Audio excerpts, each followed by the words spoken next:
So we get going regardless, right? Yeah. And mic's on, my mic's on. And so we'll call this meeting to order for the Coastal Advisory Committee. This is the second meeting for the Coastal Advisory Committee since we informed it back in January.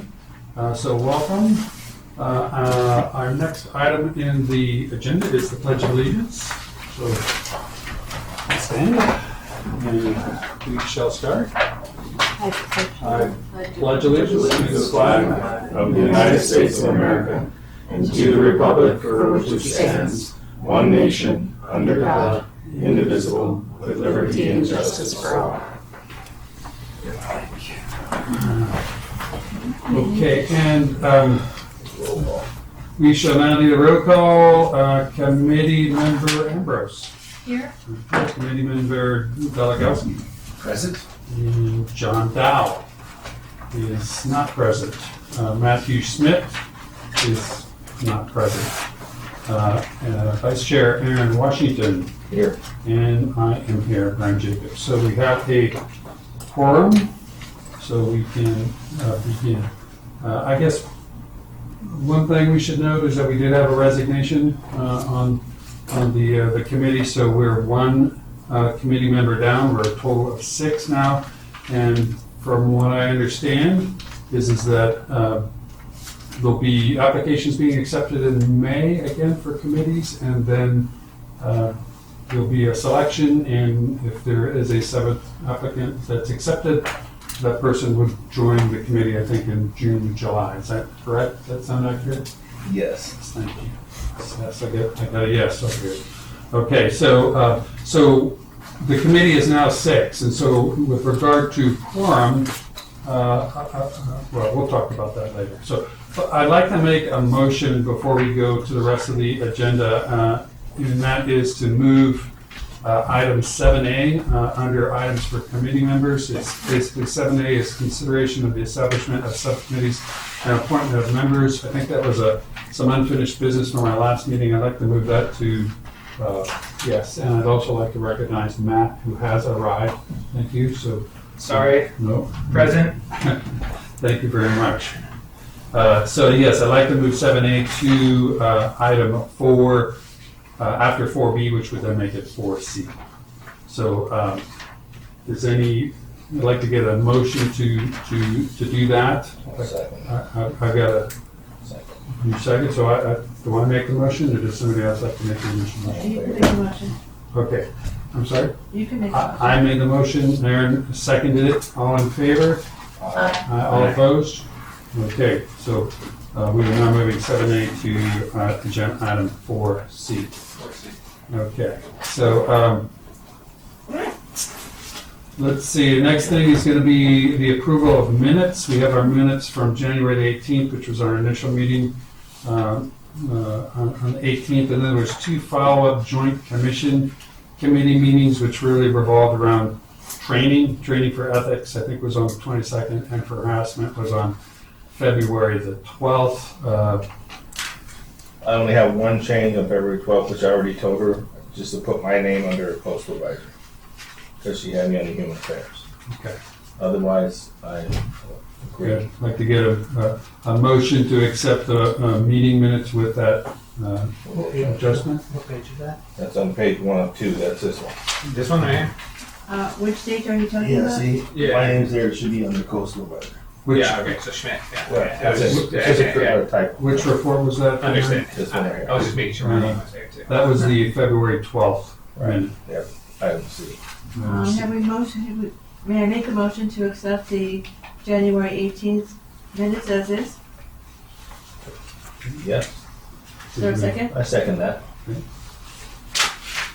And then, okay, we'll do these individually then. And then do we have a motion to accept the January 22nd meeting I minutes? second that too. Okay.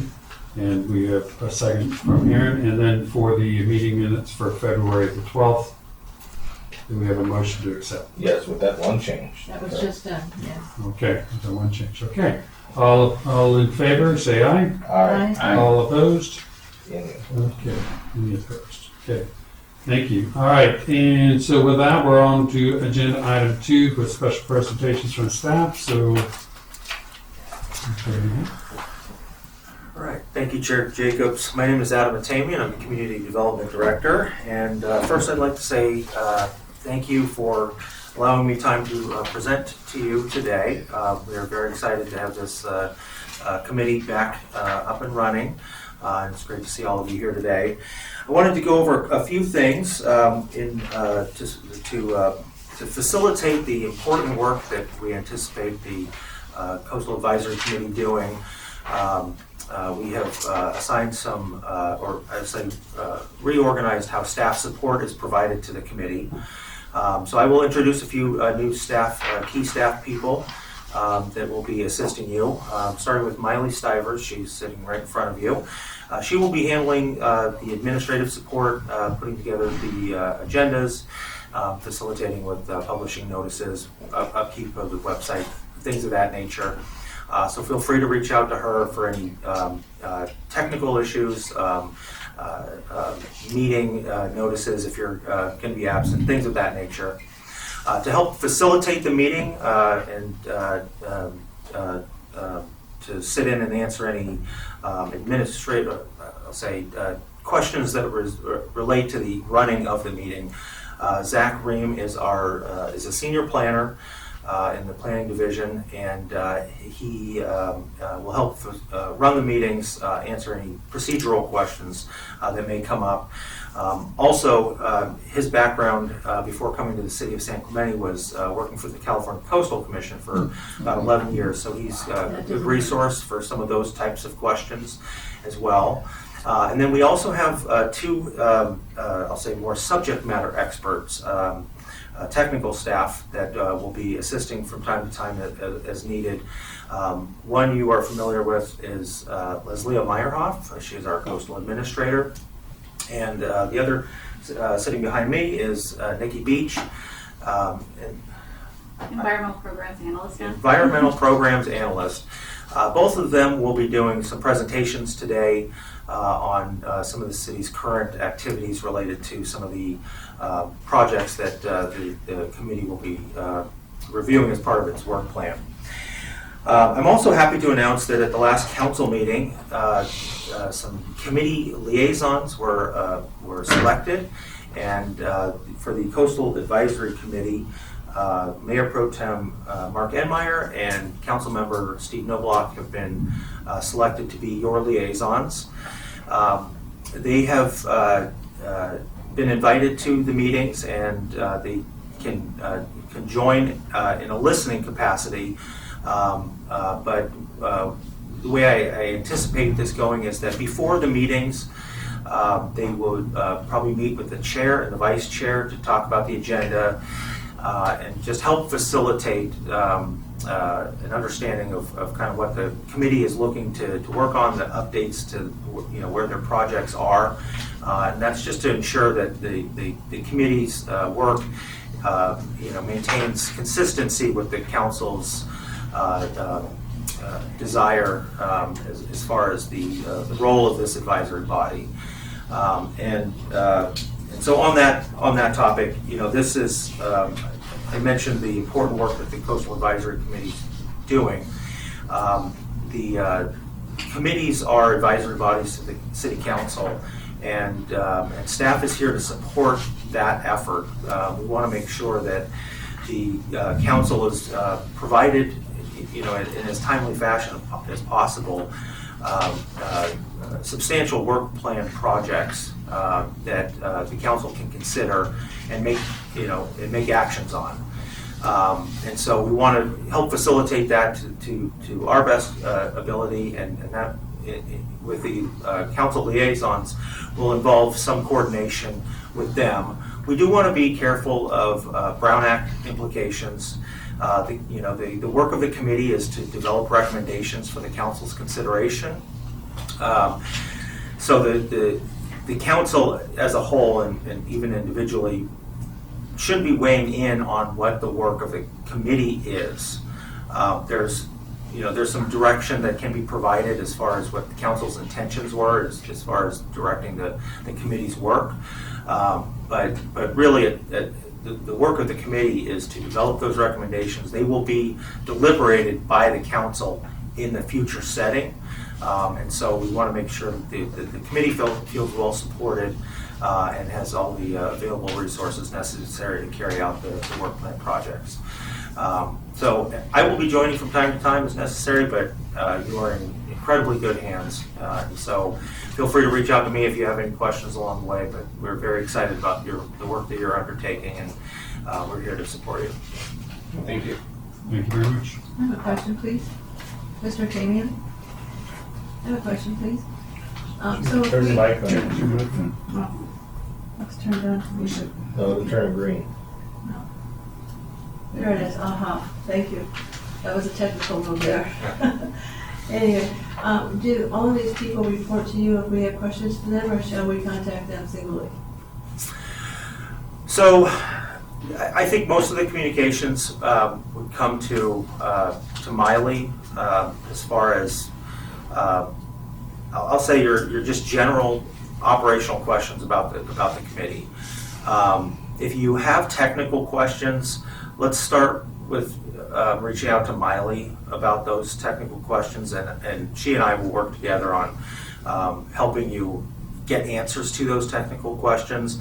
Leslia and Nikki do have their own full-time positions and work that they need to do, but to the extent that we can, as an interdisciplinary team, we will get together and make sure that you have answers to the questions that you're looking for. Okay, thank you. But you can always reach out to me directly, that's fine. But just so that one person is kind of the key point and has the best understanding of everything that's going on with the committee, reach out to Miley. Well, thank you. I've worked with Miley before, and she is exceptional. Yep. Thank you. All right. Thank you. Next presentation.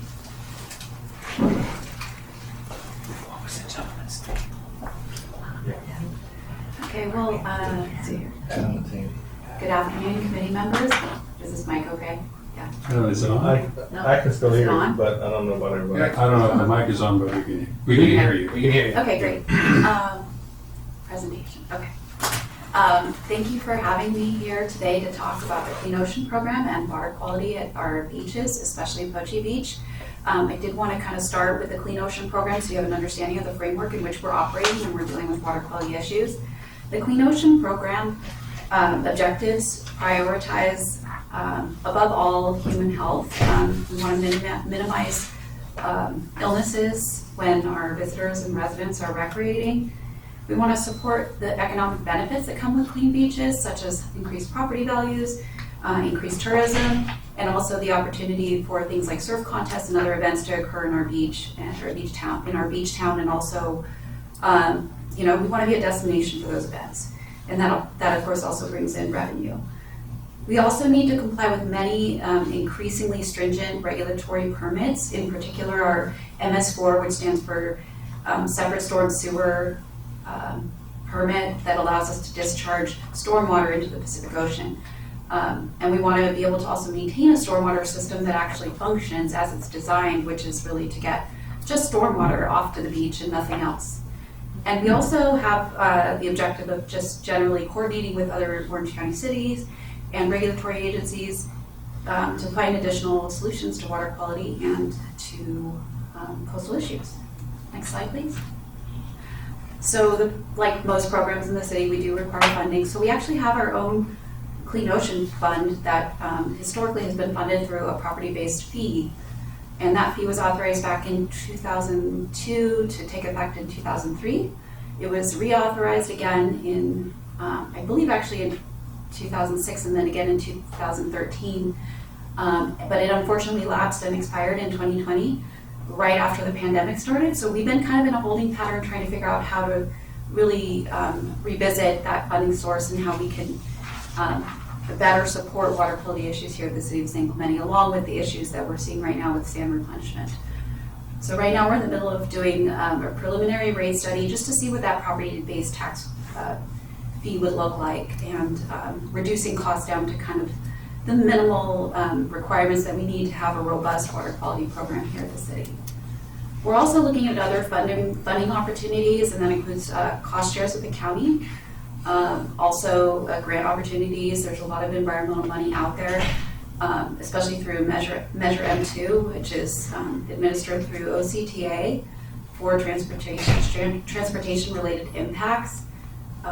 Water quality does get affected regularly by our roads and our traffic, so that's kind of the nexus there. And we also recently found out that we are going to be getting a federal appropriation from the 2024 federal budget for important community projects, including a water quality project that I'll touch upon in a few minutes here. Next slide, please. So the services that the Clean Ocean program provides in exchange for the funding that we used to collect in the general fund now, they all revolve around things that we're doing in our watershed to help us protect ocean water quality down at the beach. And that includes doing inspections of new developments. So when new developments are built, they need to have certain best management practices or BMPs built that help clean runoff and stormwater before it ends up at the ocean. And we also do inspections of existing businesses and municipal facilities to make sure that there's no oil on the ground, for example, that could run off to our beaches.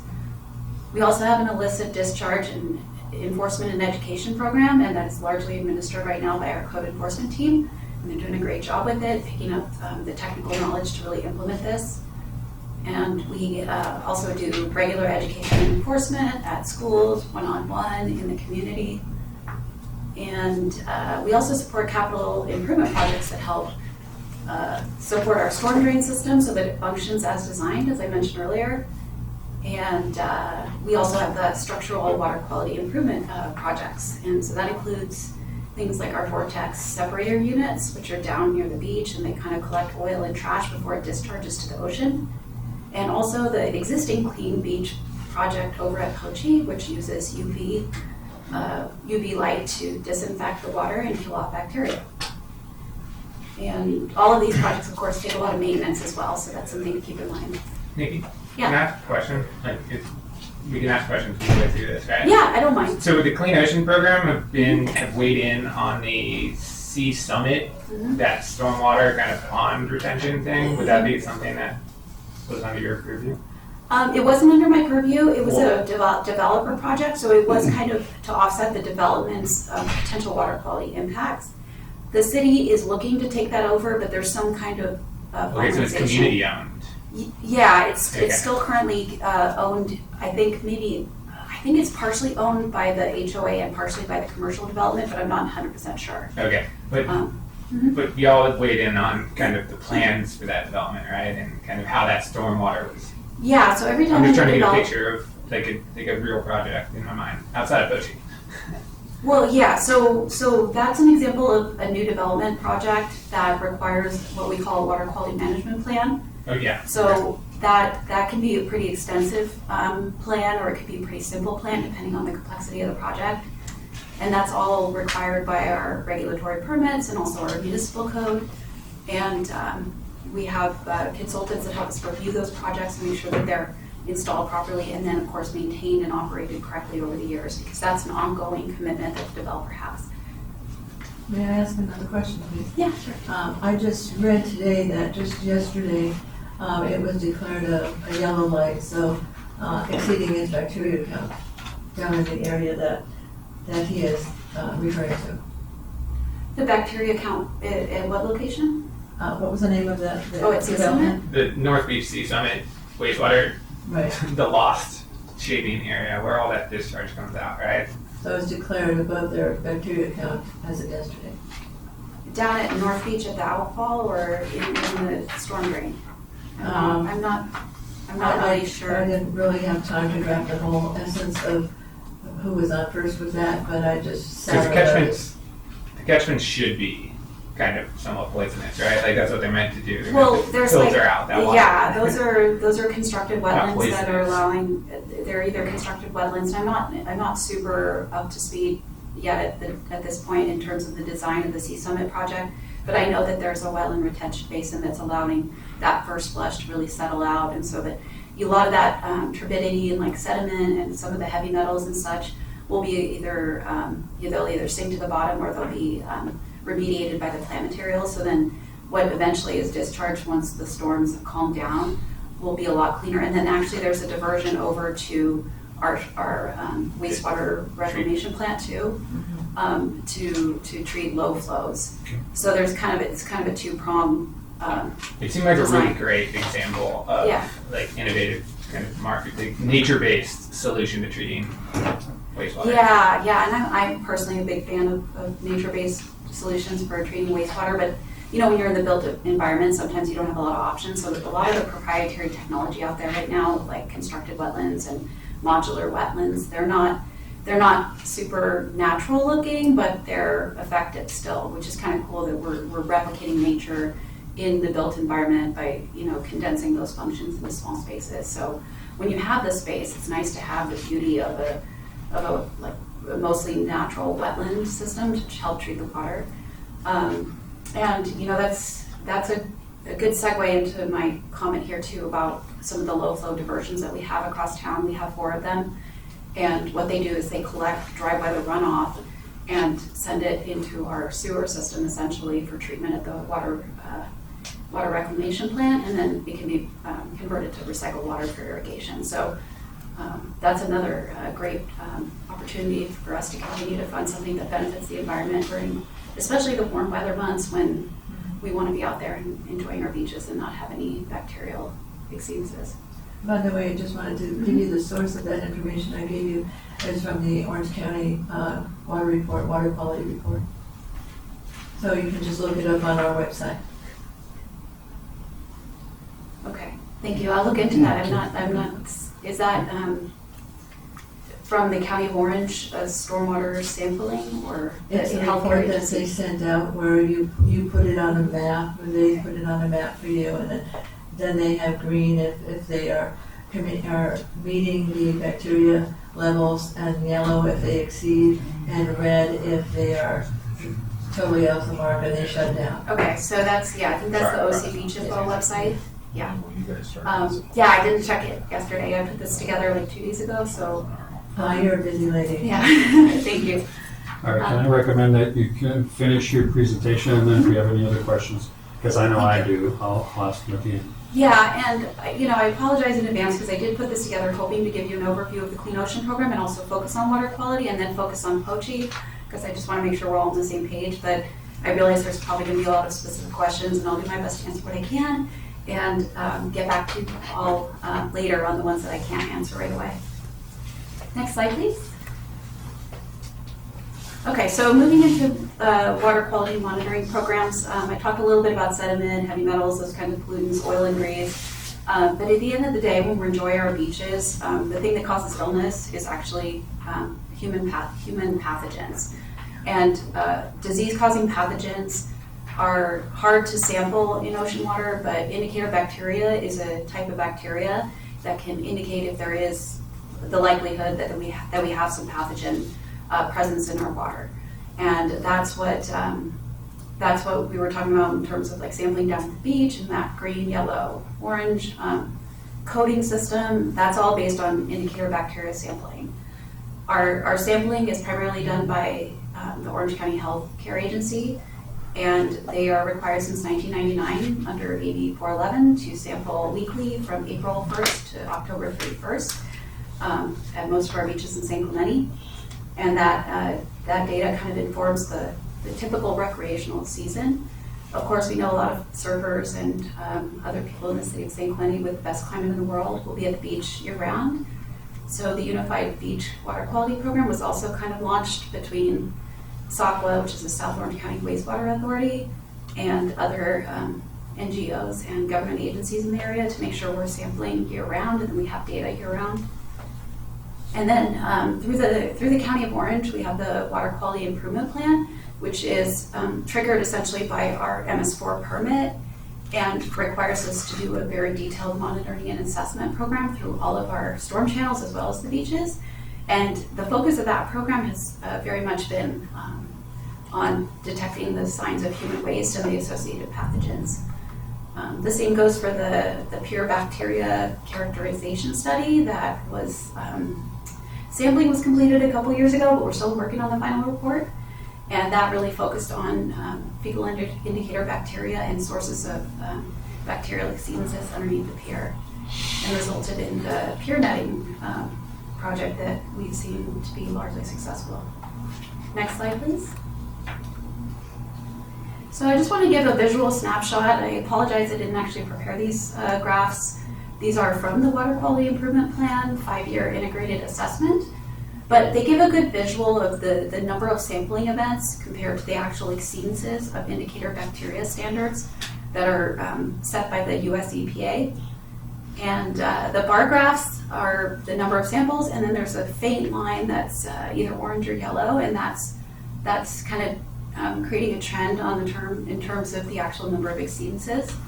This is San Clemente State Beach, and you can see there's basically no exceedances for both the year-round results and the recreational season, the AB 411 period either.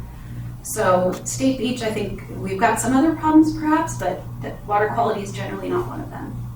Next slide, please. And this is going into the city of San Clemente beaches. I believe it goes from, let's see, yeah, it's like north to south. And I know it's hard to read, but the bar graphs are, again, the number of sampling events, and then the faint line that's either orange or yellow is the percent exceedances. Generally, we don't have a lot of issues. Occasionally at Linda Lane or North Beach, sometimes if the low flow diversion isn't working right, there might be an issue there. But we really see pretty good results, except there's a weird anomaly on Linda Lane at the bottom there. And that's only because there were only 3 sampling events and we had 1 exceedance, so it's a 33% exceedance rate. So What location was that? that's right in front of where the drainage empties at Linda Lane. They call that Linda Lane 0. So, Linda Lane. and next slide, please. So here we get into Poche, and this is where we start seeing typically 18% exceedances across the year. Most of those are, I believe, Enterococcus out of the 3 indicator bacteria, which is the more typically difficult bacterial standard to meet. But 18% is probably still beyond the acceptability limit for most people when they think of recreating the beach. And I will say, though, that all this data is from the fiscal year 22 to 23 period, which is July 1st, 2022 to June 30th, 2023. And we actually pay a cost share towards the County of Orange to maintain the Clean Beach project down in Poche, which is the UV system. And the unfortunate thing is that the system is close to the high tide line. So when there's a high tide or any kind of storm event or any kind of large discharge, like even a water main break that happened up the watershed, the system has to be shut down. And if it has a broken part, it needs to be shut down. So there were a lot of those episodes in that particular reporting period. So that probably explains quite a bit of the 18% exceedance. I don't know exactly how much of that was attributable to the system being down versus just continued poor water quality. But I just want to throw that out there that the system is imperfect. So we have a Clean Beach project, and it is aging, and it does suffer from tidal influence getting in the way. Next slide, please. So this is a more recent snapshot of just Poche water quality, and this is from, again, the AB 411 sampling program that's available on the website OC Beach Info. And you'll see we really only had 2 exceedances since the start of the new year. Interestingly, we didn't really have any sampling events that occurred within 3 days of significant rainfall, so that probably helped. And then, of course, we have the UV system up and running again. And like I said, Enterococcus is the type of indicator bacteria that we see the exceedances on. And Enterococcus is typically the hardest throughout the county. I think most cities have the hardest time meeting those standards. And again, I mean, total coliforms, fecal coliforms, and Enterococcus are all indicator bacteria, so they're not inherently harmful themselves. They just are, they've just been designated through years of study to be representative of potential human pathogens in the water. Next slide, please. Okay, so this is kind of where we're at with reducing pathogen health risk at Poche Beach. These are mostly behavioral or non-structural best management practices that the Clean Ocean program has initiated and supported throughout the community. One of the biggest ones in terms of ease is really just addressing overwatering and poorly maintained irrigation systems in the watershed. Pochi is at the bottom of the Prima de Secha watershed, which is the largest watershed in San Clemente, and it's almost entirely contained within city limits, except for the last highest part, which is part of the county landfill. And there are so many residential uses that over-irrigation just inherently is part of the problem, unfortunately. But we've done some really great work to try to get rebates out there to educate customers of our water system on how to reduce these impacts. Our residents and also our city staff can also help by promptly reporting spills, leaks, dumping, and other illicit discharges. So even a water leak is an illicit discharge, and I hear a lot of times that, oh, it's clean water, it can go down the storm drain. That's not necessarily true. Our storm drains are only for stormwater, and that's the only thing we're permitted to discharge. And our code enforcement team does a great job helping with that aspect as well, especially educating. The city also does a lot to support community water quality improvement projects, and sometimes these are as simple as providing rebates for turf removal projects to convert to low water use plants. And right now we're working on a stacked incentive project, which is helping fund not only the turf removal at the Forester Ranch Greenbelt, but also a low impact development stormwater retention feature that will help clean the runoff from Calle Nuevo going down to the channel. So that's a really exciting project that's just starting to go underway right now. It's a pilot project and we're really excited about it. And then another thing that we continue to work on the county is just identifying the different sources of water in the watershed, including groundwater, and distinguishing natural sources of bacteria from those that are truly indicator bacteria in harmful water samples. So, What would be other naturally occurring sources that would have that type of bacteria? yeah. Well, I mean, bacteria is everywhere. It's in the soil, it's on our plants. I don't know to what degree those bacteria are indicator bacteria, but coliforms are very common. Enterococcus is naturally occurring in the environment, just not in larger quantities. So usually when you see a hit, it's indicative of a bigger problem. Is that present in dog waste also? Yeah. Yeah, I'd just like to remind you if we could have her finish her presentation and. Sorry. Yeah, I'm writing my questions down. Yeah, So Thank you. Thank you for the questions now, and thank you for writing them down. I'd be happy to discuss a lot of these things. Next slide, please. And then the next step in looking into how to kind of solve the Pochi water quality issue is that we've been working with the county on a proposed project, and it's called the Pochi Beach Runoff Reclamation Project. It is not a small project, but it would really essentially replace the Clean Beach project with a diversion about 100 feet upstream, so outside of the tidal influence area, to send water to our water reclamation plant for recycling and basically eliminate discharges down to Pochi from the dry weather season. And it would collect up to 400 gallons per minute of dry weather runoff, which is kind of the estimate of what dry weather runoff looks like down in Pochi, so you can imagine that there is a significant amount of water. Granted, some of it may be groundwater naturally occurring, but some of it is probably still urban runoff that's just at a certain point unavoidable. And the project also becomes complicated because we would have to install a microfiltration, reverse osmosis system. Our water is naturally very high in salts in this area, and those salts just would clog up our water reclamation plant.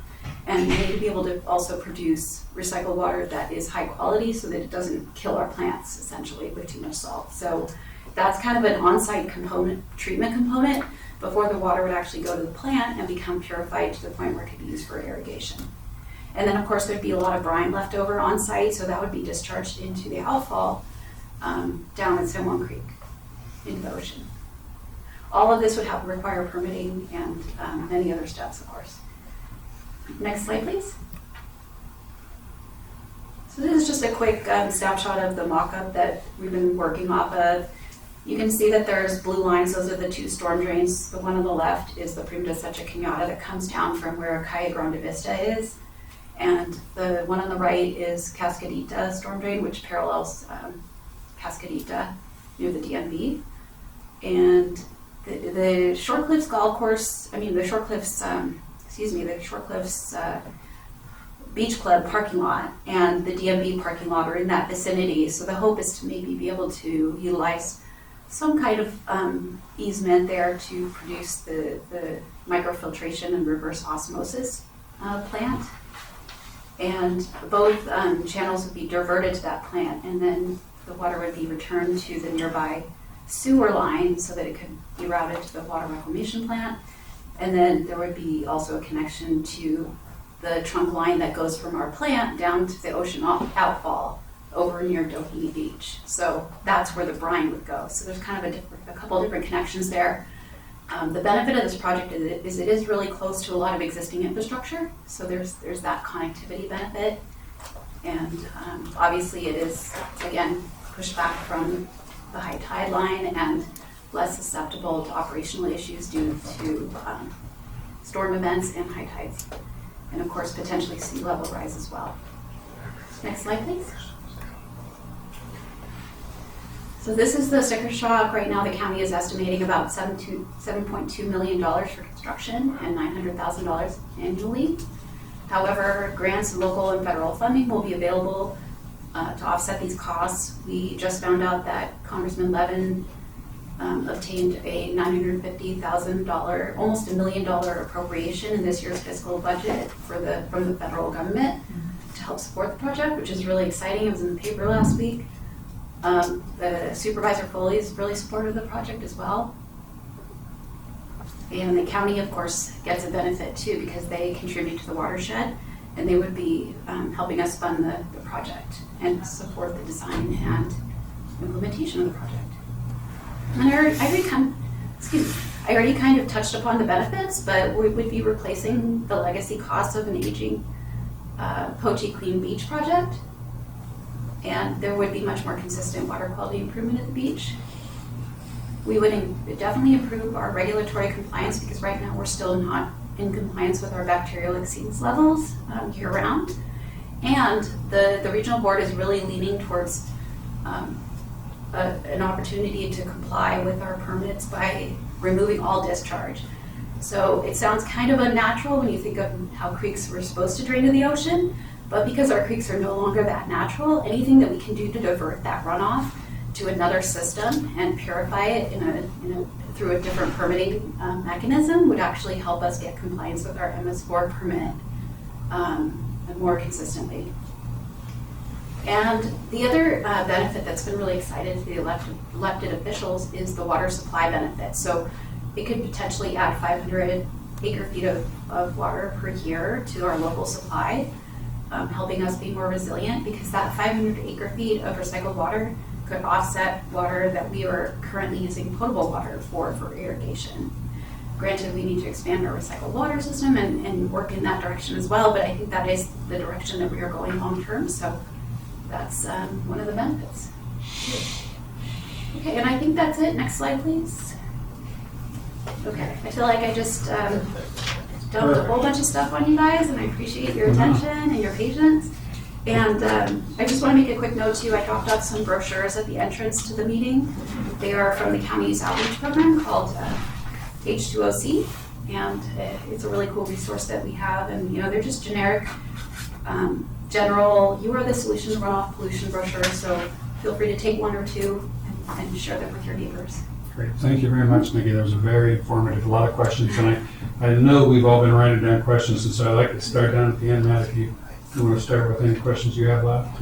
No, you. Work our way down. Okay. I'm good. Okay, Aaron, you're up. All right, my questions are, you pretty much answered them as you were going. If I heard you correctly, the H2O testing weekly, the results of that is at OC Beach Info? Is that .com or gov or I what? think it's OC Beach Info, OCBeach.info or it's OCBeachInfo.com, sorry. .com? Yeah. I thought I had it in my head, but I had to think Okay. about it. My other question was, Okay, so this presentation, is that on a website for us or there, or can you send it to Miley and she send a copy of that to us? Yeah. Okay, all right, yeah, so if we have questions, just no Brown that way, just go through Miley. I'll probably write you directly, but I'll go always through Miley and let her send it to you and get back to me. And when you were talking about the reverse osmosis, the money, that money that went away, was that the type of stuff funding this stuff? Because I know with reverse osmosis, the disposal of resin and the replenishment of it is expensive. Yeah, no, it is Costly. Is that expensive. part of that funding?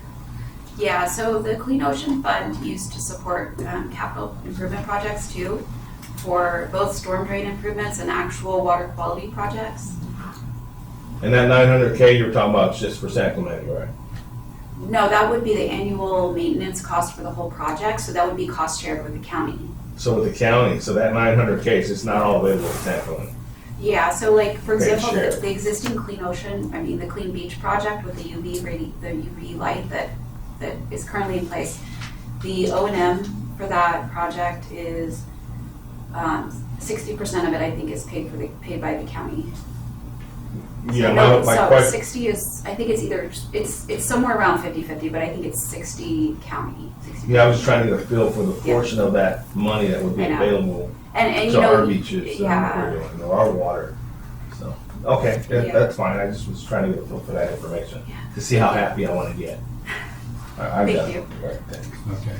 All right, could you describe to me, I understand all municipalities have an MS4 permit and, any stormwater or any water that's flowing through our storm drain systems, it's considered non-stormwater, right? And it's not allowed, right? So any water runoff from our overwatering or golf courses, those are non-stormwater discharges. And all cities kind of have to manage that.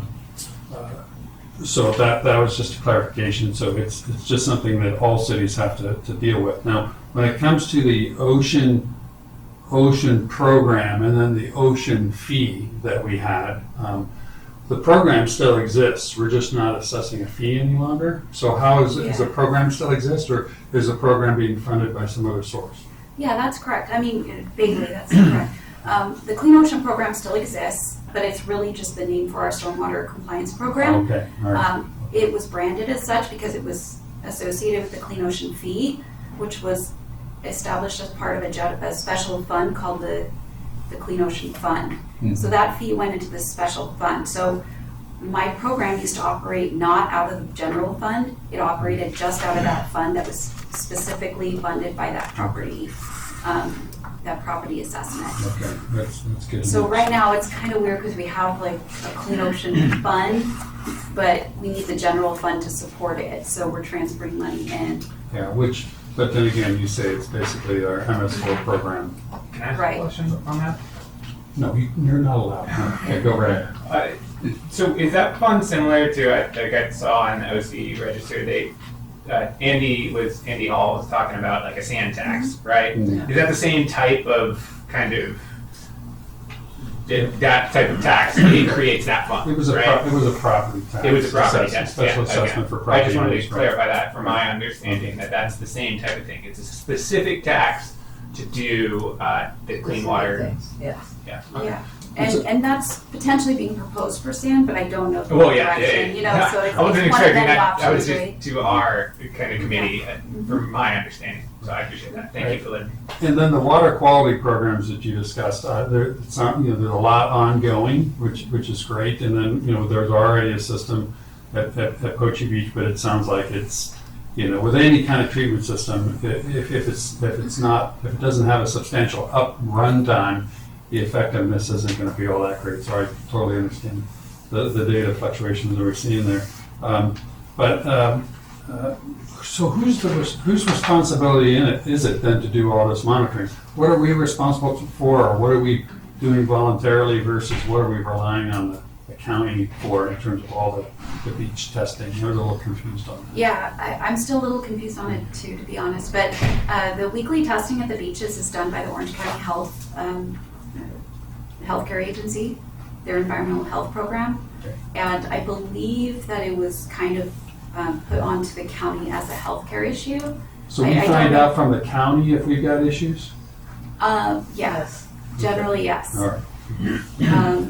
There are other sampling events that the county does through other mechanisms that we pay for indirectly through our cost share programs with them for NPDS and MS4 compliance. And that includes the stuff that, the sampling that they do in our channels to make sure we don't have exceedances, because all of these are being reviewed as part of our water quality improvement plan that is necessary for compliance with our MS4. Okay, so then how do we know how effective we're being under our MS4 program then? I mean, is it, we have to try and do the enforcement, but we don't do the sampling? Well- Yes, but we also know what our sampling results are. All right, good enough. All right, so the next question is under the Poche Beach Reclamation Project. I mean, I read the same article that we had 900,000 from Levin to go toward that. I thought that was going toward the existing facility, but there's plans for a brand new facility that would take over that. And so where's the funding, the remaining funds coming from that? Is that the question? Yeah. The remaining Yeah. funds coming from to complete that project? Or Yeah, it's just so an idea, right? we're looking into that. Right now, we can get up to $2.5 million from the OCTA grant money from Measure M2.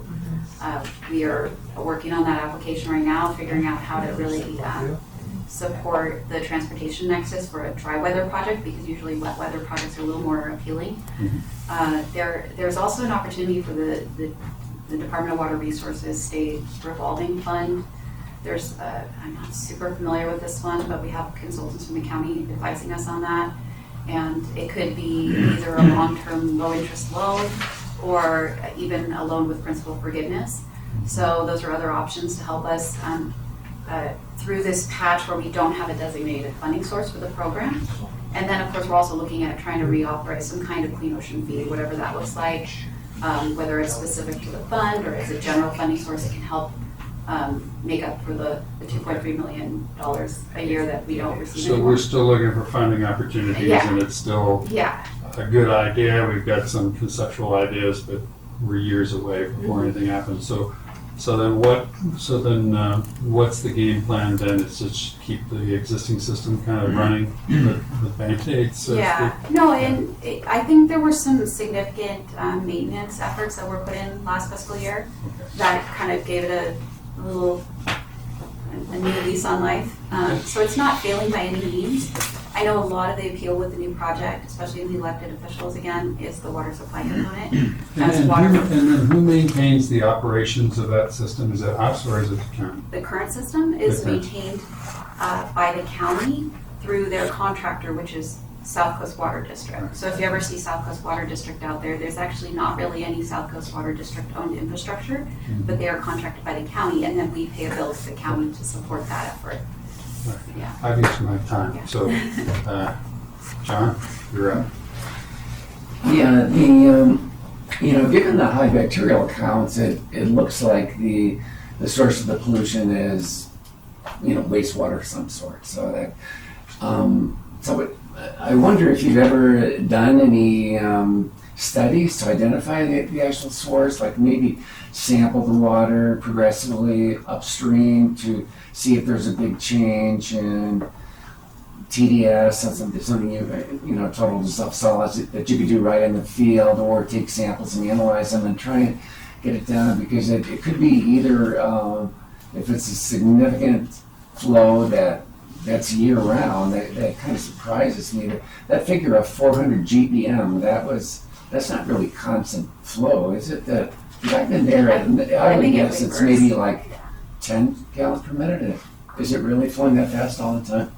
I think it depends, and it may be an average. I did not Yeah. come up with that number, to be honest, but it could be an average for times when there is, we had a lot of water main breaks over the past several years that have Yeah. affected those flow levels, and there is a flow monitor down there, so it could be just averaging some of those episodes as well.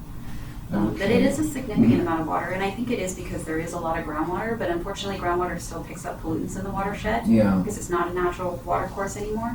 So that's why the water board is starting to cringe at the idea of even groundwater making its way down these channels. Yeah, but I mean, groundwater is not going to contain those levels of So, bacteria. I- So I mean, Yeah. there could be a a broken, pipe for the wastewater. There could be an old leach field from 100 years ago that Yeah. is still connected to a house somewhere. Or, I actually do have some more information about that. I didn't get Okay. too much into it in my presentation in the interest of Yeah. time, but when I talked about the water quality improvement plan with the county and doing specialized studies throughout the watershed and not just at the beach to sample, we were actually looking for a specific microbial source tracking element. okay. And it's basically a piece of the DNA that tells you where the fecal indicator bacteria came from, whether it came from like a bird or a mammal or a human. Mhm. And so we used some of those markers to kind of figure out that there was a human source of bacteria in the Yeah. watershed. And when I say we, I mean the team between the city and the county and all of that.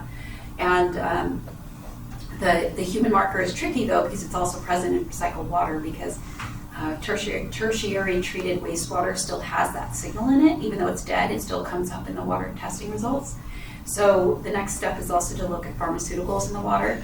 So the county's consultants actually went through a lot of those exercises, Mhm. and there were some times where it was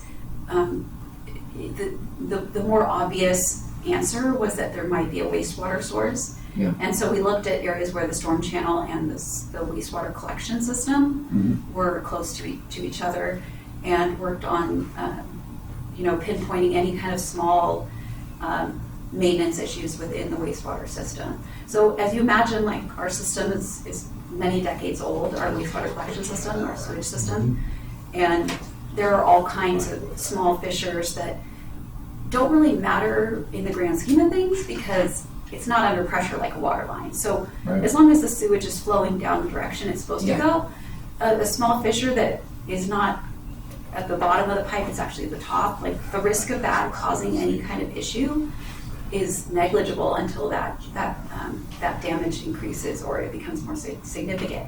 However, as a precautionary step, we did go through and we have a camera truck that kind of goes through all the wastewater and the stormwater lines to kind of figure out where there might be an opening. And I use that term loosely, but an opening for those two lines to intermix through infiltration or exfiltration, which is when constituents in one type of water can seep into the other pipe. Mhm. And we did a pretty thorough spot repair contract last year to get those all repaired. And it seemed to make a huge difference in our results. We Good. did what we So- call confirmatory sampling, and all of those suggested wastewater hits were gone. So that was a success story. And So- you're absolutely right that there are problems with aging infrastructure that can contribute to water quality issues. And this is all work that's been completed already? Mhm. Oh, well, that's good, yeah. So we're approaching an hour right now, so. Yeah, so I just have Susan. one other Yeah, question. Susan. If this is coming from the channel that goes all the way to Prima de Shaka, I assume that there's samples from the outflow that comes from, they have a holding pond at the southern end of their property, and which goes into and that's where the surface water channel starts. It's buried at that location, but have they sampled that to see if, because if these constituents are already present in fairly high concentrations, well, then they're, a significant contributor, and not only concentration-wise, but maybe volumetrically as well, and therefore they should be on the hook for some of the costs, because this is going to be a big bill for the Which city. location are you talking about? The- For the channel itself. Yeah. It goes all the way to the Prima de The Shaka landfill, landfill. yeah. So that's why the county takes some role in funding these types of projects, because they do have jurisdiction on the upper end of the watershed. In the past, there has been collaboration between, especially the county landfill and the city, to figure Yeah. out what might be contributing to what we're seeing down at the beach. Mhm. And I know they do their own industrial general permit, water quality sampling as well. Yeah. And they have a large wetland Yeah. right at the bottom of their property that does, They do, yeah. in theory, filter the water. But, I mean, that's a good comment that we should revisit that and just make sure there's nothing new going on that we're not aware of. Yeah. And I'll make sure Okay. to bring that up to the county staff. Well, that's great. I'd be interested in seeing some of that information. Maybe I could call you sometime or. Yeah, well, yeah, I mean, go through Miley and we'll see what's appropriate to have a conversation one-on-one if there's any other questions. I know I apologize because it was just a lot to talk about. Yeah, I So noticed. thank you You- for you bearing did a with great me, job, and yeah. thank you for the support. I just have Thank you. 2 or 3 quick ones. One is I was really delighted to see the grid there up for 3 months on the water quality. Will you be doing that again? Will you be sponsoring that? I can try. Yeah. Wonderful. Well, if there's any way, one of the things that the city council asked us to do for our 3rd goal was to support water quality. And not only to support, but look into it. So if there's anything that you can think of that we've not thought of, we'll be discussing that in the meeting coming up here. Please let Miley know and or our chairperson know. So we think that we can find things that are helpful to you, to save you some time as well in your department. I know that when Clean Ocean came up, Dave Riebensdorf called me in and asked me what my ideas were for Clean Ocean, and I said, let's keep it all positive. And I said, instead of just telling everybody every other month to not water their lawn when it rains, I think we're all old enough now, or even the children are old enough to now to not to do that. So we're focusing on the positive. So I said, look at all the things that you do around the city that take out Clean Ocean fee money. And if you take pictures of those and say how many times you've done this and this and this all around the city, and put it in the San Clemente Times or Orange County Register, but our local paper is wise because that's where we're collecting money from our local people. But when that happened, when that started, I mean, my phone rang off the hook, and so did his, and notes came in and said, we had no idea our Clean Ocean money went to this, or just broken, or this parking lot at Casa Romana, or this sewer problem over here, or the pipes or whatever. And when you enlighten the people, they really will be cooperative and positive themselves. So I'm not talking to you only, I'm talking to my colleagues and people in the audience who can think of other ways that this could be used. And then the other one was, I think I've seen you or heard you or the department talk about getting the attention of HOAs and schools and golf clubs and things like that in terms of using water, or reducing the use of water is a better way to say that. Are you still running a program like that on public information? Yeah. Some of you may know that I spent 7 years doing the water conservation program before this, so That's why I I'm asked holding you. on tight to some of those outreach programs because I know they benefit stormwater as well. So actively involved with a handful of HOAs and broadly involved with several more, engaging with different golf courses and our city facilities. So, but I just want to comment really quickly on the positive side of things and like looking at all the infrastructure that this program supports. I do think it's important because I appreciate, the comment about, well, all cities have MS4s that they have to comply with. These are all just regulatory compliance. We're all in the same boat throughout the state. The city of San Clemente is very unique because the beach is right there, and we have so much coastline perspective to our area, and we feel those impacts not just in a regulatory standpoint, we also feel them in our coastline, from recreational benefits to economic benefits of tourism. And we also have topography that's kind of working against us. So runoff just gets to the beach so much faster, and it's still fresh, and it still has the waste that's active pathogens if it's polluted, etc. So that's just kind of some framework of like what probably motivated the Clean Ocean program to begin with. And I appreciate the comment about staying positive because there is a lot of good stuff that we can make of our city despite the challenges. So. Well, I know that you've done a lot of that, and I think our committee will be really advancing more activity into being educational resources as well. So I ask you if you've got things that are coming up that we can help you with, or we come to you through Miley to give you some suggestions. Maybe we can put our heads together and stay positive and get the positivity throughout the city as well. Thank you so So much. thank for you the very support. much for the great job Thank you did. you. Thank you. Thank you very much. Yeah, Thank you. there's lots more to learn. So, all right, next agenda item is oral communications. Do we have any oral communications on the agenda? Okay. Yes, Amanda. Might as well. Everybody just was wondering why you were sitting I there thought so some, long. what's wrong? Actually, I was planning helping observing someone plant some plants for me. So I'm like, oh my gosh, I forgot all about the meeting. So I think you probably, hello, you probably heard the OCTA meeting yesterday and the Coastal Rail resiliency study that they are conducting. And I bet you probably received a lot of emails regarding that.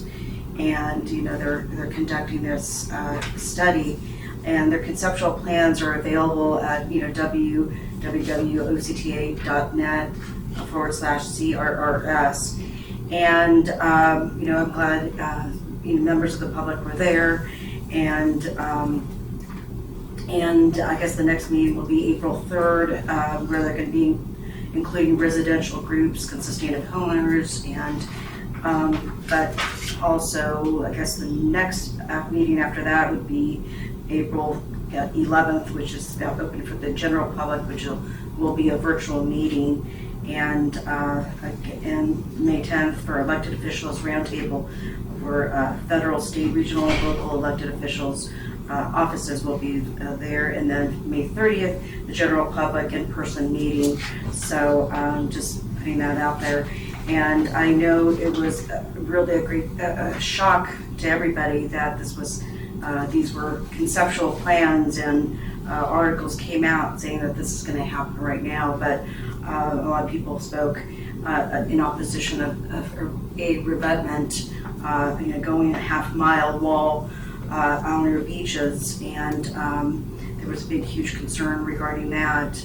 And one of the things that Dr. Susie Whitelaw said is that boulders kill beaches, and that's something that was seen in even the city of San Clemente's plans for the coastal nature-based resiliency plans. That having boulders at North Beach or Mariposa would harm our beaches as well.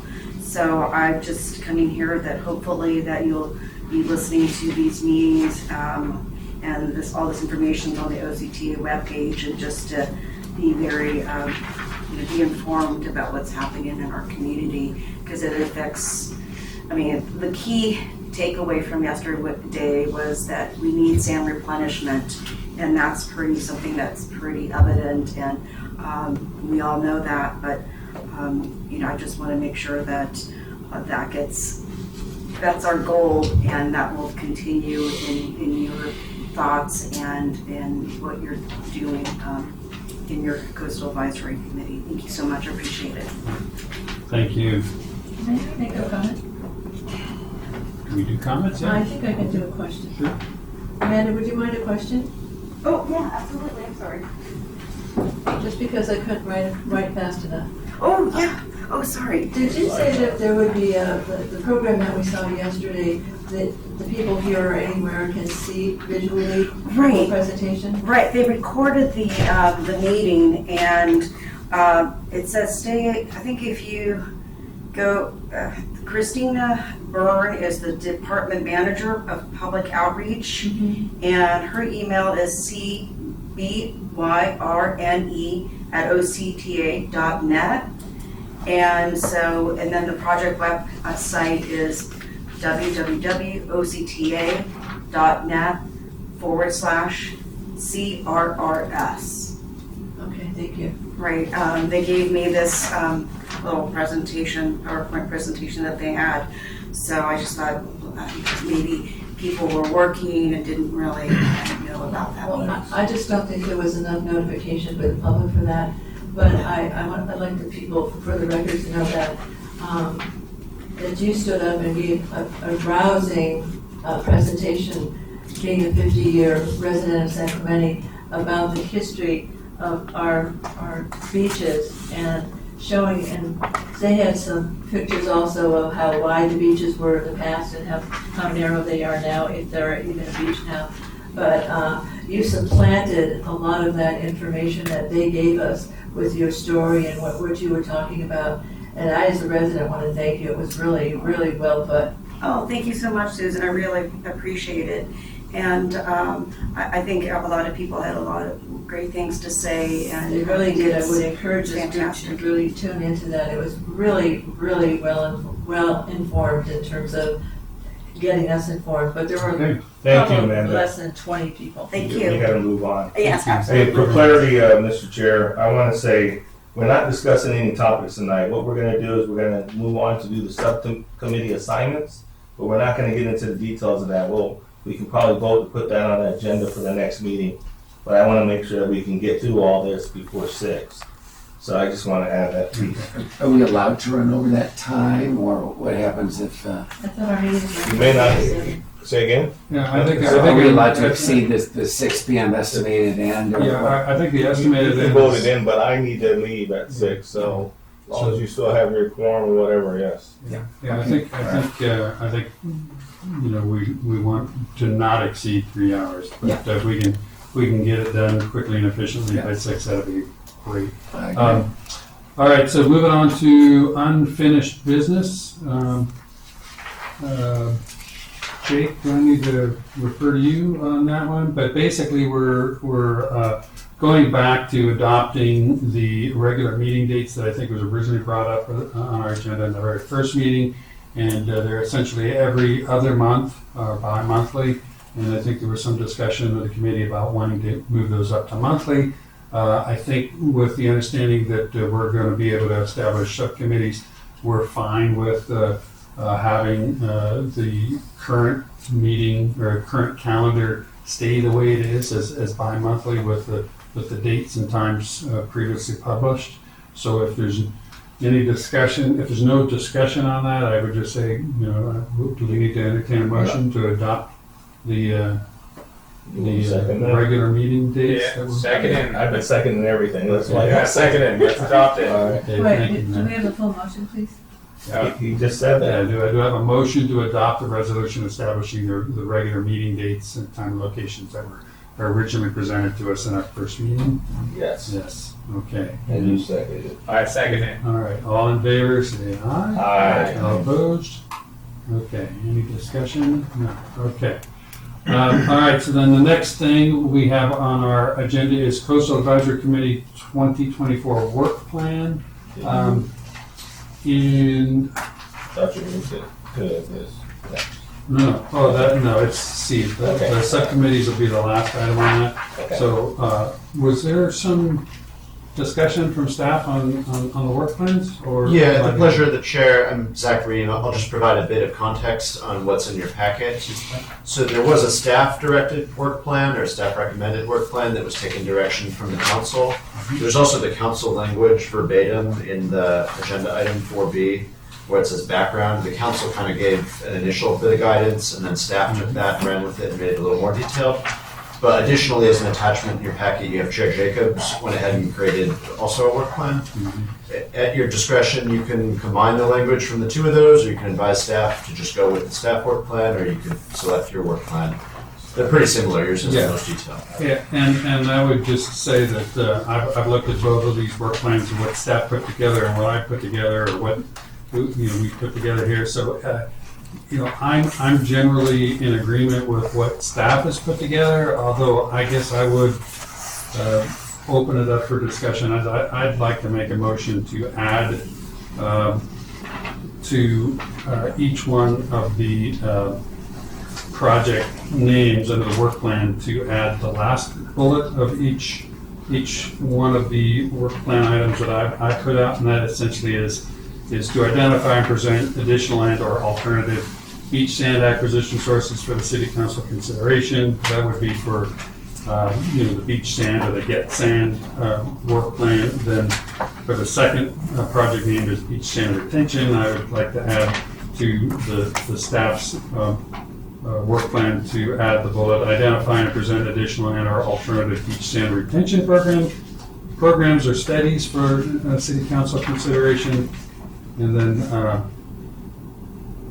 and then lastly, for the water quality, it would just be identify and present other beach water quality monitoring program or improvement program studies for city council consideration. So just gives us. Check at that. Yeah, it's Well, okay. hold on, I just want clarification. So on that staff one, we're looking at the agenda for what, the staff one, or is it? Yeah, we're looking at these. It's these are the Okay, actual. these ones. These are here, he's just adding in there to He's add, just adding in there that. Sorry, I was looking at the minutes one. Us as a subcommittee or whatever, working can come up with other ideas to Yeah. present, right, that we can take that initiative. Yeah. Like what you were saying with the water and all that. right. So- Okay, just leave it open-ended, yeah. So I mean, I think, I mean, we may I or think may that- not, but I think gives us the opportunity to present additional thoughts or ideas. and we still have to send it for approval, so Right. I'm in favor of what you just stated, adding that last blur on each one of them, Okay. just like what Susan was saying. All right, I'd like to make a motion to add the third bullet of each item in my annual work plan to be added to each corresponding work plan item that the staff prepared. I will second that. Okay, seconded, and all in favor? Aye. All opposed? Okay. So staff will incorporate those changes, and then the next step would be for that to go to city council Right. for their approval at Right. the April 16th meeting. Yes, Correct. Yes. Thank you. and I wish I had that button, that was easy. All right, good, that was great. Okay, okay, and then I guess, and I would just say the titles of these project names, could I make a motion to change the names of each one of these project names from Get Sand to Sand Acquisition, and then from Keep Sand to Sand Retention? Well, what's this attachment to? The very last page, right? Yeah. It's got the project name each Yeah, together. we're not adopting that. Okay, we're not adopting that. City council did that. Okay. We're just adding what we want to add to that. To- That for approval. Okay, Because okay. if this and that, that's you're gonna say yeah. So we Yeah. we have previously, I agree with the change. we have previously made the motion to add the bullet, with that passed. I'm making another motion to change the titles of what staff prepared for, on the first project from Get Sand to, On this one, right? to Sand Acquisition. Project. The second one would be Yeah, Sand. yeah. Well, so yeah. Excuse me, would you, at the end, Okay. somebody is talking here, your chairperson is making a motion here. You should not be talking when Sorry, somebody else excuse is talking. me. Thank you. So so I'm making a motion to change the name of the staff prepared work plan from Get Sand to Sand Acquisition. On the second one, it would be Keep Sand, change that to Sand Retention. And on the third, it would just be beach water quality instead of water quality.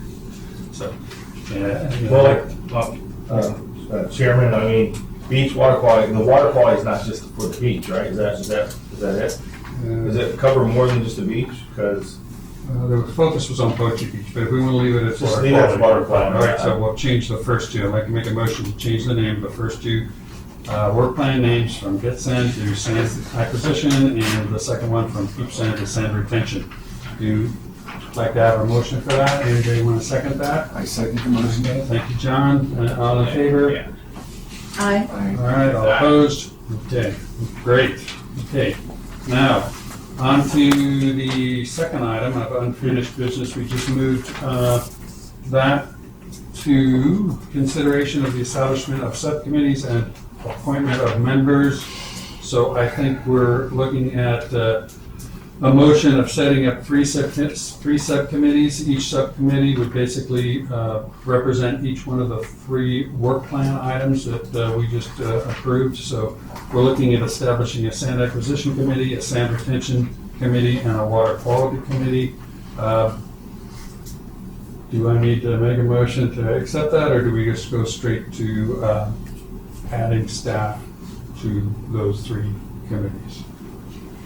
You should make a motion to identify the committees, and then there should be some internal discussion of who will staff each committee. All right, I'd like to make a motion to create three subcommittees named sand acquisition, sand retention, and water quality. Second. And that's seconded. All in favor? Aye. All opposed? Okay, thank you. And then I guess now we can open up discussion for who will sit on those subcommittees. Since we are a group of six, we cannot have more than a quorum on each subcommittee. That would be, I think, no more than three if we have six. Two, right? Well, no, well, No, three would be, Three would be a quorum. no, because it's even, that's an even number. Yeah. Is it good? Sorry. And I- once we were 7, 4 would have been a quorum, but we're only 6. So I guess the question is, what represents a quorum for a committee of 6? Okay. I think it's 3. Adam, I'm thinking, shouldn't it be 2 on each from us? Actually, Zach is the son. So this is a committee of 7. Oh, Zach, There's a I'm sorry, vacancy right now.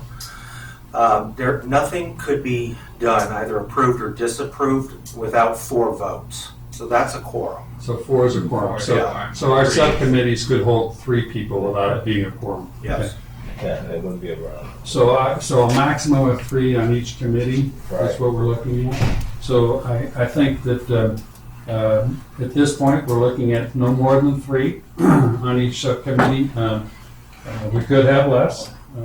And so with that, I'd like to open it up to discussion. Who would like to be on let's just go to water quality, we'll go backwards. Susan, both We'll of go to them. the water quality committee. Susan, would you like to be on that committee? Well, what I think we should do is make a, as you're doing, talk about that committee, and then each of us could, if you're interested, talk about what you can bring to the table on water quality. I think we're all kind of like pre-vetted here to be on this commission or committee, so I think we're pretty good. I'm kind of looking for people that have a desire to be on a committee. Okay, well, since you called on me first, yes, I would like to be on a water quality committee. I've You had got 3 minutes. decades, Approved. decades of experience in this. Before we continue further, I assume we could be on more than one committee. Is that correct? I think you can be on more than one committee, right? But I'd like everybody to be on a committee, Sure. right? So That goes if without saying. everybody gets on a committee, that means everybody's going to be on at least one committee, Right. and Those who are and then others can be, on the third person. the Yeah. third person, right? So who else is interested in being on the water quality subcommittee? I would be interested. Okay. All right. So we have John. We have Susan. Anybody else interested? I would, and I'll just say I have experience. Okay. Excellent. That's it. So there's 3. I'd like to make a motion to, unless there's a discussion, I'd like to make a motion to. Wait a minute. I'd like to take advantage of that opportunity. Aaron, what is your experience with water quality? My experience with water Other quality than the Navy? is more, well, in the Navy, it's making drinking water, testing water.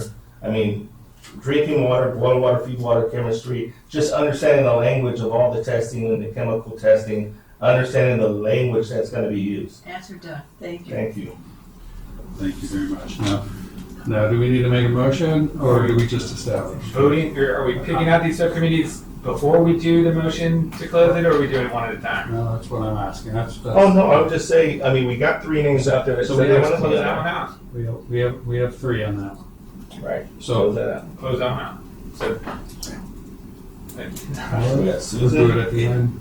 You can do it at the pleasure of the chair. If I may, just one word of caution. If the council does establish a 7th person on this committee, you're still going to have a maximum of 3 per subcommittee. Correct. So I'd advise not filling out all 3 subcommittees with 3 people. Staff were kind of thinking there might be 2 people on most of these That's subcommittees. a good question, and I was going to bring that up to say that at such time there is a 7th member.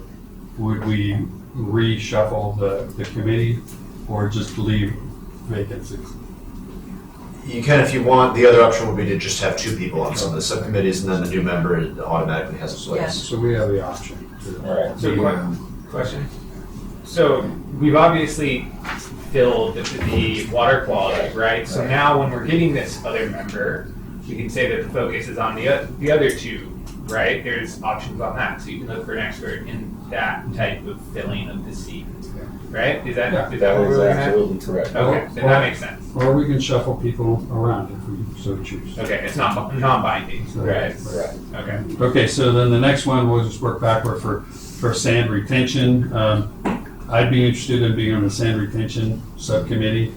So am I. Alright, so we got John. Because this is probably gonna be the most popular. Yeah, we're gonna fight for I this guess. So one. retention is John and it's Brian, Brian, Matt. Matt. okay, Okay. and Matt. I do think we should leave these two open to an expert that could join. I'll be Well, happily, you know, vacate my Okay, seat. oh, yeah, okay, we can step down. Okay, non-binding, sorry, I'm new If at we get a this. killer applicant, we could always Yeah. change Happily positions, Okay, you know. perfect. Okay, so now we have me, Matt, and John, okay? Okay, so the sand acquisition, who would like to be on the sand acquisition subcommittee? I would like to be on that Okay, one. so we have Aaron, Let me speak on my experience. Uh-huh. None, I'm gonna learn a lot. I would say surface water hydrologist and a geomorphologist, I would like to know, like, would like to be able to You participate. do that? Yeah. Yeah. Alright. I think would you that, like to be? you know, I think I'm gonna be pretty busy, but I think that's one that we should keep open as Zach suggested. Okay. Yeah. For two Okay, people. okay, good. So Aaron and Matt for sand acquisition, and then we're gonna have one vacancy. Yes. Okay, excellent. So, do we, I'd like to make a motion to approve everything we just read right there. Seconded. all right, thank you, Matt. Okay, all in favor? Aye, All opposed? that was easy. Okay, well done, that's exciting. Okay, and then, I would like, do I need to make a motion for this? I'd like the subcommittees to meet before our next meeting and to develop ideas and activities, things that they'd like to focus on based on the directives outlined in the work plan, and report back to the committee at our next meeting. So this is a subcommittee work plan. Subcommittee. That's Yeah, actually, yeah, yeah. good to go. Yeah. So is that a Is there a motion to a make it? motion to request to get a report back? Because I'd like that to be on the agenda in Yeah, our you take next the whole one. accountability. Yes. too. So what you're saying, you wanna agendize that the subcommittee members meet together, come up with a plan, and present what we came up with at our next meeting. What he just said, would I would like to, Motion for that one, do we have to motion? how do we And agendize? what Well, it is sounds like you're adding an agenda item to the next meeting for the Correct. subcommittees to report back. Yes, Yes. a report back. And so what will this plan contain exactly? Just more detail on? Just detail on, bullet points on what we want to focus on based on the information that we've heard today, based on the strategic plan that we heard from Leslie, and based on the work plan directive from the council. And maybe a schedule, some idea when we have to have things done by? would be- Now, let's, I mean, Susan had some ideas that she was gonna present, you guys gonna talk about that? I mean, we're all gonna be together and it's, we'll come up with some ideas some and present real- it to the rest of them. Yeah. The schedule is May, right? Yeah. Our next meeting. And I was wondering, like, when major deliverables come in from the city's consultants, that I'm sure all of us will read it, and many of us, or maybe all of us, want to submit comments on those. Is that okay if we all do it? I mean, it's sort of outside of the committee, outside of the subcommittee, but I don't think we can submit comments as committee We gotta members. stay within the No. boundaries of our work. No, you can, as a civilian, I think, somebody correct me if Is I'm that wrong, you can submit it as a civilian, As a resident. as a resident, as a committee, but you can't do it as a committee member.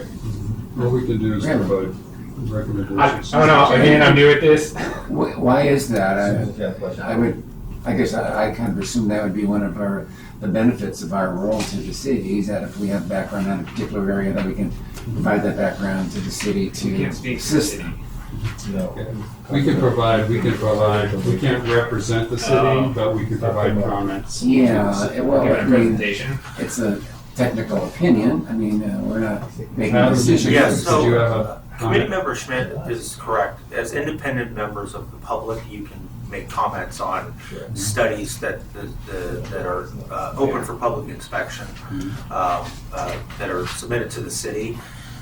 However, as a committee, you'd only do that Okay. review if that was part of your work plan, and that's not what the council's direction is at this point. Now, It's to facilitate work associated with it, but not to actually review those specific work documents. Okay, thank you. If I may, just the very next item you're about to consider tonight, we have a briefing from Leslie Meyerhoff, you probably all know quite well, and is willing to come back and provide updates when there are major achievements or deliverables on the city's ongoing work. So that's what we're about to do, and you can comment when we provide those updates. I'd like, Chair, may I speak? Yes. Now that I'm listening to what we just discussed, I think I'm going to take back my comment about leaving one of the sand subcommittees at 2. I think we should use the brainpower of the third person while we don't have a person to fill it right now, or a new person coming in. And I really doubt that a new person will come in. I think that they will be screened in the May or June interviews, but I don't know. I see a city council member in the audience, maybe would like to answer that question. But my question is, can we go back and take another volunteer for one of the other sand? Was the Get Sand, correct? Right, sand acquisition has 2 members on it. And who are those Maybe members? we vote the person. Yeah, it's Matt and Aaron. Okay, who else on this committee has expertise in that area? Well, I think we all have expertise in our own So, way. well, so I will say on the Good Sand, and I'm sorry, I'm still learning names, but is it John? John? Yes. John. A lot of these sands that we're going to get, right? People talk about Grotto Dam, right? This has been taking in groundwater, right, and leaching. The sand is going to be. So I feel like a groundwater hydrologist would add a lot to understanding what kind of contaminants would be in said sand that we're going to get. That's just my personal opinion, as I've taken a groundwater hydrology course, Yeah. but I don't know anything about it.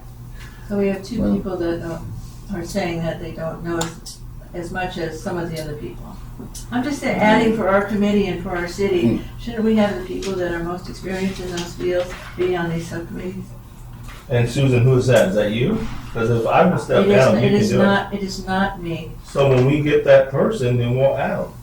Well, It sounds like we don't have them here right now. Yeah, I mean, there's the aspect just knowing what the potential sources are and how much sand is available and contacts you may have with those organizations. That's all beneficial information. And then the Okay. kind of the secondary issue is the suitability with the, Well, okay. so. If you don't expect me to do scientific tests with sand or anything, although I have done that with the Ocean Institute, okay, I'll be the third person. You know, she can take my spot. Okay, so we're talking about sand acquisition. Yeah, sand acquisition. So we're coming back. So how do we do this? How do we re-roll?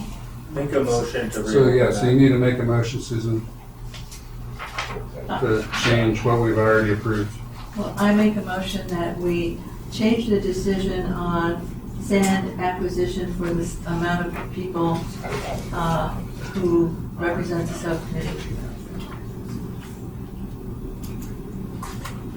Okay, specifically, what's your motion? We've identified individuals, and now we need to make a motion. Let's vote on it. I just gotta get seconded first. Well, what's the motion? The motion is to remove Aaron. Well, I volunteered to be removed. I didn't move to remove it. Well, All right, we, I won't set you. Leave it the way it is. yeah. So I think we just gotta go to a vote to swap Suzanne for. Are we just adding Susan to the sand acquisition committee? Yeah. That's what we're gonna vote on. Okay. Yeah. So there's been a motion made by Susan to add herself to the sand acquisition subcommittee. So it's Susan, Matthew, and Aaron. I would add to that as two committee members asked me. Okay, do we have I a second the second? motion. Okay, there's a second, all in favor? No. Before you make a vote, if I could also say, you have a missing Yeah. member here. What are they? John Dow may be Oh, yeah, that's right. available to. Yeah, we really need to put John on a committee, I think. I think so too. So it's, Thank you for pointing that out. yeah, thank Well, I pointed it out earlier too. I know. you. So, since there's one spot open, Do we want to modify the, Agendize it to revisit this, yeah, we got to agendize it to revisit the next time we meet too. Well, I think we should just take care of it now. John, are you interested in? So what was that? I'm a little confused on exactly where So I am. you would be part of the sand acquisition as well as the sand retention? Yeah. Well, I was on the water quality as well. I think I'm the most qualified person in terms of water quality. I mean, that was the Would agree. focus of my entire career. Would agree.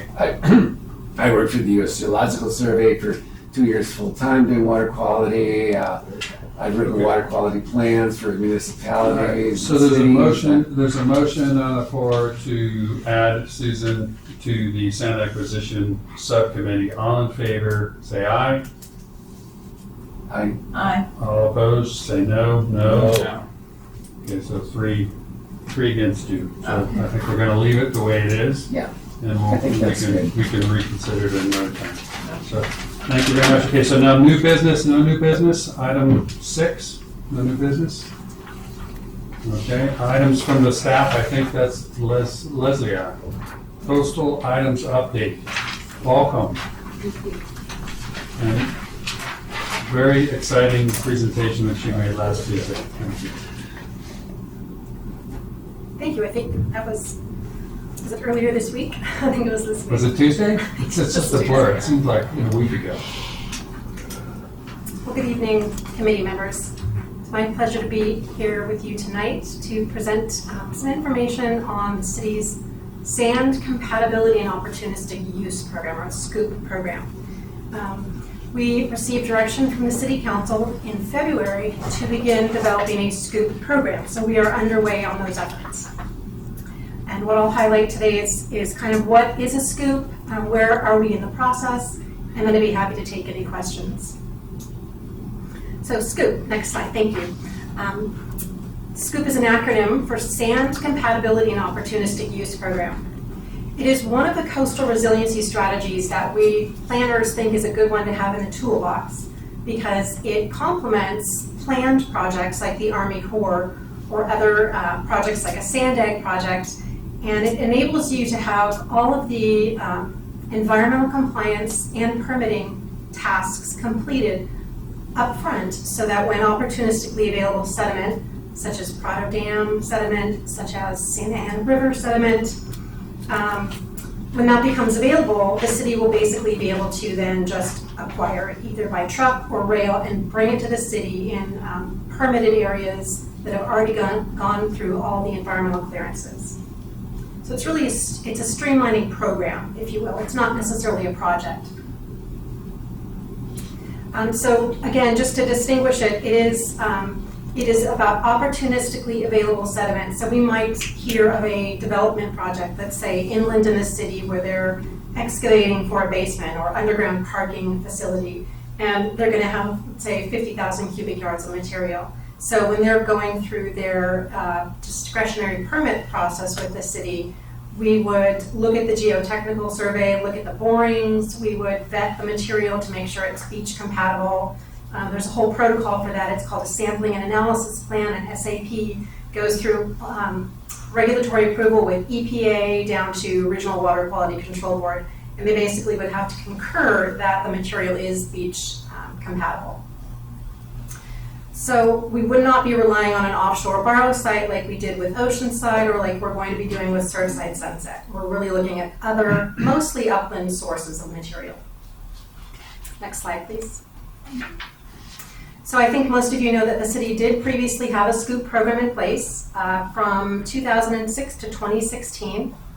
And unfortunately, all the permits did lapse, they did expire. But during the time frame that the city did have a SCOOP program in place, there were 2 beach nourishment projects placed at North Beach. 5,000 cubic yards in 2006 and 12,000 cubic yards was placed in 2016. The sand source for both of those opportunistic projects was the Santa Ana River, and that material was trucked into North Beach. So the program has been inactive for 8 years. So while we're not exactly starting from scratch, from a permitting standpoint and an environmental review standpoint, we are going to build on what was done previously and try to use as much data as we can Of course, some of the data is stale, so we'll be needing to collect new data. However, there is a lot of good information available in the city now, in part through the Army Corps project.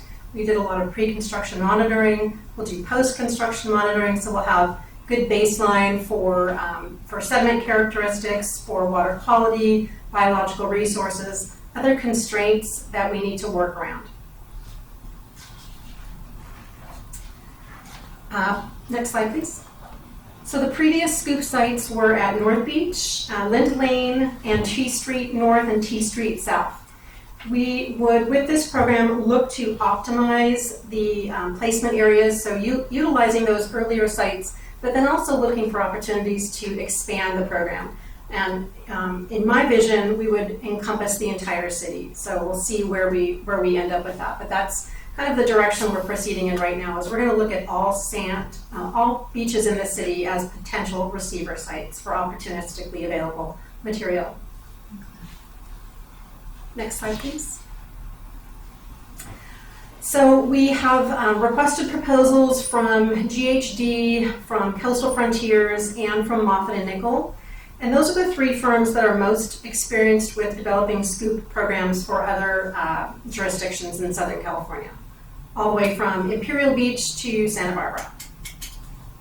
So task one as part of scoop would be to define the program. Again, think of this as like a project description. How much sand do we want? Where do we want to place it? What is our universe of potential opportunistic sources? Step two would be to conduct environmental review under CEQA, California Environmental Quality Act, and possibly NEPA, National Environmental Policy Act. We will have federal triggers here, possibly in funding, certainly in terms of regulatory approval, so we're expecting a joint CEQA-NEPA environmental document. Step three would be to prepare and process the regulatory permit applications, and that would occur concurrently with environmental documentation. So step two and step three would basically run concurrently after step one is completed and we've defined what the scoop program is ideally for the city. I'm listing here what the permits are that we need to get. So we need to get approvals from the Army Corps of Engineers, their regulatory branch. We also need to coordinate with Fish and Wildlife Service, California Department of Fish and Wildlife, National Oceanic Atmospheric Administration, or NOAA, and the National Marine Fisheries Service. California Coastal Commission, California State Lands Commission, and the Regional Water Quality Control Board. One permit that is not listed here is with the Railroad Authority, so we probably need a right-of-way entry permit from them at a minimum. Next slide, please. So the goal is to restart Scoop this year. As I mentioned, we received direction from the City Council in February, so we're moving full speed ahead with this Scoop program development. We're going to start with opportunities and constraints, as I mentioned, looking at where can we place sand, what areas, if any, do we need to avoid, what are access constraints. For example, North Beach has a driveway where trucks can literally back up to the beach and deliver sand. We also have the rail line, so that will provide a lot of opportunity in the city for side dumping of sand as one potential way to increase resiliency in the city through sand. The funding is really going to be the important piece of information that will not necessarily be generated by the project description or the environmental review or the permitting process. The funding is going to come as a separate mechanism, and that'll come through City Council approval. I think someone was talking earlier about funding strategies that we're looking at, and Scoop is being encompassed in the Coastal Strategic Plan that I presented earlier this week. So this is one of the programs that we will be looking to fund. And then once we have all the permitting done, the environmental complete, and we have funding, then we can implement a Scoop project. So those are the high-level steps involved in developing a Scoop program for the city. I have experience developing a Scoop program for the city of Solana Beach. I've done their permitting for more than a decade. I've implemented Scoop projects, So I have a lot of background on how to get these projects done. With that, I think that's my last slide. Yes. So I'd be happy to answer any questions. Great, thank you for that great presentation, and again, thank you for the strategic plan presentation last Tuesday. That's a really smart way to do it, to roll all the different programs together, and so great job. Questions, Matt? Yeah, quick question. So are we in the SCOOP program, each individual dump is its own permit, right? The SCOOP program is just developing kind of a template to take that source quickly, right? Or is it actually identifying a source, like say the Prado Dam or things like that, and going through with it? Are we like building an infrastructure to catch as many of these as possible, or is it directed at an exact kind of source? It's not directed necessarily at a specific project, so but it could be expanded to that level of detail. But in order to complete the environmental review and permitting for a broad enough type of project, we need to keep it somewhat high level, and you can think of it as sort of setting the parameters or the framework for sand sources, sand volumes, sediment characteristics, So timing restrictions. So like dam sources, right? That would be one kind of major source, right? And then construction sources would be another Yes. kind of target, Yes. right? Those would be two things that we would be kind of like aiming at creating the ability to strike when we can get efficient or cheap sand, right? Yes, and then any project that meets the criteria Hopefully free. It doesn't- in the SCOOP program would then be potentially eligible for approval without any additional permits or environmental review, because we would have already done a high level analysis looking at like distance the trucks would be coming, let's say Prado Dam. So I think that's like 60 miles away. Yeah. So we would have to have like a bracket, kind of like a big picture envelope of how far could trucks come, and we'd have to evaluate those environmental impacts on our CEQA document. Okay, thank you. Good question. No question. Question for you. So the environmental review for the CEQA VIVA document, is that for the impacts to the beach where we're going to be dumping, or the impacts to the proposed locations where we want to acquire sand? It would be mostly for the transport and then the placement on the beach. So, for example, if we were to get sand from Prado Dam, let's say, they've already excavated it, they've got a stockpile, our point of analysis would start at picking up that sand, delivering it to the beach, spreading it, monitoring it. So good comment there. So then, how does the SCOOP permit address potential source areas? Do we actually have to have them specifically identified, or can it be a general within a certain radius type of thing? Because if CEQA needs to evaluate transportation routes, it would have to be from a certain area. Yeah, transportation and I think air quality, greenhouse gases, those would be the issues that are going to be the constraints on the environmental document. So we would not necessarily say a project at a specific address, let's say in San Clemente. But that's okay. But that's okay. Okay, all right, As long as that's- it's within a certain distance, we would be okay. That's great. And then, I saw some numbers in our Tuesday presentation about what it's going to cost to get this done. Several $100,000, almost all the way up to 900. So that's kind of like a one-time fee to get the permit. Once we have the permit, is there an annual fee to keep it alive? No, there's not annual fees to Okay. keep the permits All alive. right. And then the estimated timeline, if everything goes well, we're still looking at like, what, 18, 24 months? something 18 like to that? 24 months is about right, yes. Okay. We hope to have the program defined this year. Okay. All right, that's all I have. Any other questions, John, Susan? No, nothing, thank you. Okay, thank you very much. My pleasure. Excellent, thank you. I do have a second presentation for you. Nice. If you would like, it's on the nature-based project. Bring it on. Yeah, Yes. come on, hit it. I'll try to be brief because I know it's Double getting down. late, and I know, Erin, you have to leave soon. Yeah. Okay, so hello again. Good evening. This project, this is what we're calling our nature-based coastal resiliency feasibility study. We're also just calling it our nature-based sand retention project. It's a little shorter. So next slide please. We have been working on the study since November of 2022. This is being funded in part by a Coastal Commission grant. So thank you to your former employer.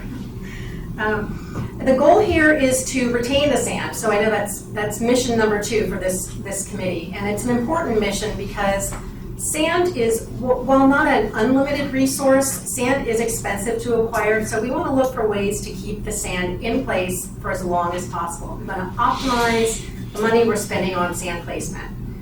Sandag did a study a few years ago that said if you add in sand retention, you will get 50% more value out of your sand nourishment projects. So there's a lot of reasons you want to keep the sand in place. So again, this is being designed to complement not only the Army Corps 50-year beach sand project, but also the Sandag Regional Beach Sand 3 project, which will come online in the future.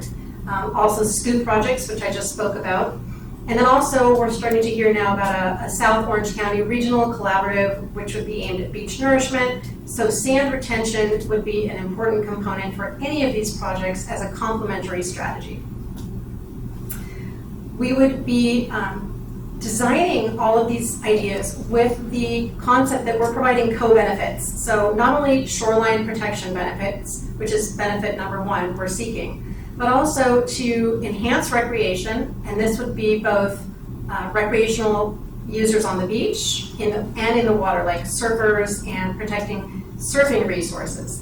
And then also protecting natural resources. We have mapped resources on the beach. We know where we've got like remnant sand dunes and other biological resources that are important and provide a lot of value. So we're looking in our strategies to optimize all 3 of these benefits. And as you know, we had a meeting last month, which was our second workshop on this project. We are coordinating with a wide range of stakeholders, not just local residents and businesses, but also a wider group of people beyond the city of San Clemente. Next slide, please. So what we heard from the community is that a walkable sandy beach is very, very important to the quality of life. This is a beach town first and foremost, and people want it to stay that way. So we want to keep the beach sand here as long as possible.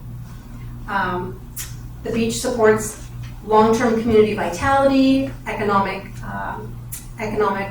benefits too, because we have a lot of people that come to the beach. They spend the night in the hotels, they spend money at the restaurants and the shops, they travel to the city, primarily for the beach and the quality of life that is offered by our oceanfront. We did hear from the community that they don't really want to be, they don't want experimental or unproven strategies. They really don't feel like there's enough time to get this wrong, so we really need to get it right. And so we're looking at proven techniques as much as possible. Next slide, please. I've already run through these. We've got a lot of beach sand projects coming our way. I know for most of us it's not fast enough, but the Army Corps project will be restarting next month, so that's great news. And then all of these others are in the pipeline and will happen over time.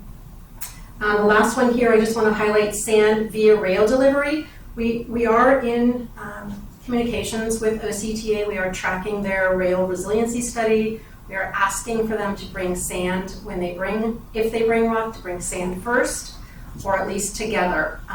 We're asking for that to be an important part of their project description because we know that the sand will provide protection for the revetment, so they don't need to keep adding more and more rock. Next slide, please. So this slide shows the, in the center, the pink or red or fuchsia footprint. That's the beach sand project footprint for the Army Corps project. We're looking at nature-based solutions to the north and to the south. And these yellow polygons also show for the SCOOP project where we'd be looking at placing sand, which is basically everywhere else in the city that's not already covered by the Army Corps project. Next slide, please. So again, community meeting number 2 was held last month. We provided some preliminary designs, which were based on revisions to the first generation of designs, which I won't show the first generation, but I will show the second generation in just a minute. And we are currently seeking community input on these designs. You'll see them here. They're also on the city website, san-clementi.org/LCP. And then we have a whole article on the nature-based projects. There's a lot of information there. I encourage you to take a look if you haven't already seen that. And please provide your feedback as citizens of and residents of the city of San Clemente. If you want to provide any input, we'd be happy to receive that. So we're taking comments through the end of this month. Then our next step is to revise the designs based on what we've heard. And then we will be presenting the revised design. So this will be like generation 3 of the concepts in a report or memo, and that'll be available later this spring. Next slide, please. Some of you might have heard recently that we have quantified kind of a high-level estimate for how much sand we need in San Clemente. And the estimate using a 250-foot wide beach covering the entirety of the city and using the Army Corps formula that says for each square foot of new beach you want to create, you need 1 cubic yard of sand. We've come up with a number of 7 million cubic yards. That's what we believe the beaches could hold. So that's kind of the high-end number that we're working towards as we implement these beach sand projects. Just for reference, the Army Corps project over 50 years will provide 2 million cubic yards. So we clearly need to supplement that with other projects. Next slide, please. So sand retention can be either shore perpendicular, such as a groin, or shore parallel, like a breakwater or a reef. The coastal engineers will tell you that groins perform best when sand moves primarily in one direction, and that breakwaters work better when sand is bidirectional, north and south. And then reefs work similar to breakwaters. They create smaller beaches because they tend to have smaller footprints than a breakwater, and they work well, again, in an environment where you have sand movement to the north and to the south, bidirectional. Next slide, please. So just a couple of photos of real-world examples. This is in Newport Beach. There's a whole groin field in Newport Beach. The beaches there are very wide. Next slide, please. This is the existing breakwater in Santa Monica. It's emergent at all times. So this is another example. This is, I think, 80 or 90 years old now. It's a very old breakwater, but it works. You can see the sand accretion on the shoreline because the wave energy is decreased, and so the shoreline grows. I take it there's no surfing around right that spot, right? I don't think there's any surf there. A little bit north, a little bit south. Yeah. Next slide, please. Here's something similar to what we have offshore here in San Clemente with the T Street Reef. Here's just an example of a reef in Australia. And these are nature-based solutions. So there's a concept here that we would try to replicate nature as much as possible. Next slide, please. One of the other concepts that has been thrown out is to consider adding additional piles to the San Clemente Pier, or possibly creating new piers at North Beach and elsewhere in the city. These would just be short piers, sort of functioning like groins in slowing down sediment transport, but also allowing some sediment movement to continue to occur. So not stopping it entirely, but slowing it down. And on the left is the San Clemente Pier, and then comparing that to the Huntington Beach Pier, which has a lot more piles at greater densities. Next slide, please. So this is one of the concepts that we presented for the Capistrano Shores Reach, which is one of the northernmost reach in the city, and on the far left of the photograph is basically the city limits. So Hochi Beach is just not really visible on this slide. So the concept here is breakwaters. These could be vegetated. These have what we're calling surfable edges, so they don't have hard edges. They're intended to create a surf break where there is no surf break now. This exhibit also shows at the back of the beach what we're calling speed bumps. And that is taken from the Oceanside Re-Beach concept, where the team that won that design contest, ICM from Australia, is planning to utilize these speed bumps. And they're basically just small pop-outs, like mini groins, if you will, that slow down the sediment and can create pocket beaches. So this is just something that we're vetting with the community. Again, looking for feedback, love it, hate it, let us know. And then also permeable piles here, again, to act as kind of a seaward extension of these speed bumps and to slow down the sand to grow the shoreline seaward. I should also caveat this with any of these structures, whether shore parallel or shore perpendicular, is going to require a pre-fill of sand. So in other words, let's say one of these structures has been modeled and it would trap, let's say, 50,000 cubic yards of sand. We would then place that 50,000 cubic yards of sand at the start of the project so there's no downcoast impact. So it would basically be a pre-mitigation, if you will, for these designs. And that's standard procedure for any coastal structure. Next slide, please. Okay, these look like video game controllers to me, but they're actually, these are a design concept from Brian Leslie at GHD. These were taken from an Oceanside design that he did. So again, these have like these surfable edges. These are large breakwaters. We have not developed cross sections of these yet. We are just showing these for concept level feedback. Again, want to know if you like it, you don't like it. These can be scaled, of course. They can be made much smaller. The top that is labeled number 1, that part would be emergent at all times. So even on high tide, that would still be sticking out of the water. The rest would be submerged. And then think of these sort of like a revetment where it's got a slope on the seaward side. It's going to be a gentle slope. All of these design features would be worked out when we get to that next stage, once we've got buy-in from the community on the preferred strategies. Next slide, please.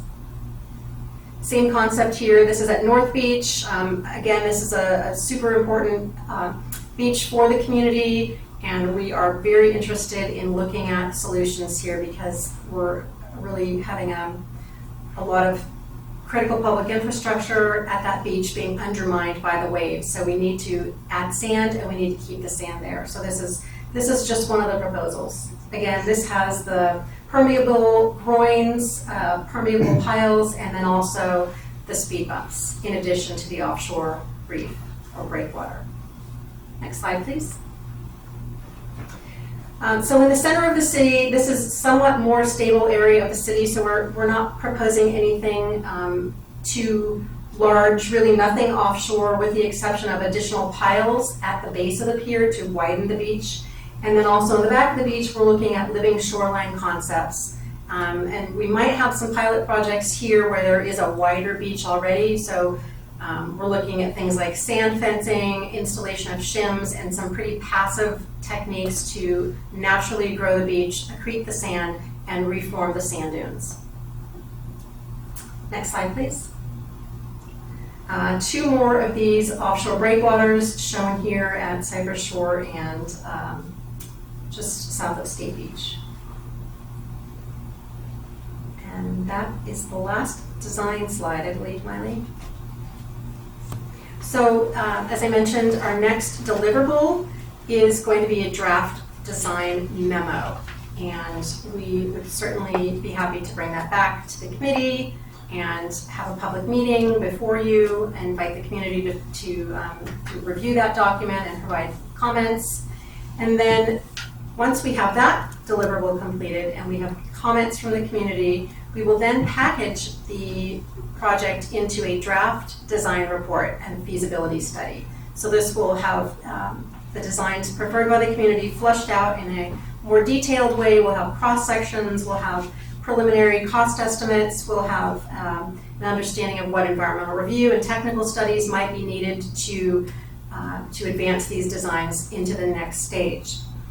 Then the final nature-based study is currently planned for the end of 2025. We are looking at ways to accelerate that. We've had some requests from the council to do that, so we're looking for ways to shorten our schedule. And then the final deliverable is due to the Coastal Commission by the end of 2025. Again, this is grant funded in part by the Coastal Commission, so we have to submit a final report to them before the end of next year. And that concludes my presentation. I would be happy to answer any questions. Great, I think. Matt, would you like to start again? We'll just keep going down. Yeah. So, do we have, and thank you again, Lilia, do we have an idea of what OCTA's timeline is? Because they seem to like to rush stuff, right? So, I'm sorry, I didn't.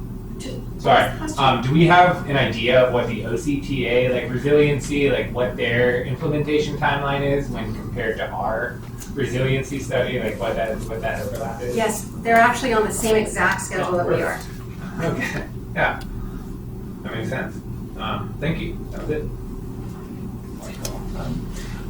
On those areas where they have the speed bumps, as they call them, the small promontories sticking up from the beach, and then the permeable piles that were shown on the plan view map. How far above sea level do those extend? Are they low water level, or do they stick up as posts? The permeable piles? Yes. I think that is to be determined. I've seen conceptual designs in the past, and they vary in height. Sometimes they're covered with a structure so that they don't create any kind of hazard, or even covered so that they can become part of a walkway or the base of a new, let's say, small fishing pier. So that is all to be defined. Oh, okay. And then the question that I had kind of revolves back down to OCTA. They want to get their riprap out there as soon as possible. We're trying to get them to bring sand in advance of that. What recourse does the city actually have to prevent them from dropping that riprap? Do we have recourse or not? So we're putting forth on Tuesday night, that we're going to try and create an ordinance that would basically mitigate any placement of riprap without putting in sand as well. We're looking at possibilities of that. Okay, so right now the city doesn't have any recourse unless we pass an ordinance. Correct. We have to look at the legal Okay. ramifications of that. Okay, good. And you had a slide up there, and that'll be my final question. You had a slide up there about the pier and where the Army Corps was showing where they were going to be expanding the beach, and so therefore there was no plans for that other than maybe some of the permeable piles. But did that graphic, it represented a beach much wider than it is now. Is that based on this one sand delivery we're going to get, or is that being the 50 years? The size of the new beach, the Army Corps. Yes, and Miley, would you mind putting that slide back up? Can we? Nope, back forward. Can we see the Solana Beach replenishment and see how wide that got the beach? Because that's a pretty good comparison, right? Yeah, go forward, Yes, so forward. one or two forward. more. That one, That one. yeah. That is,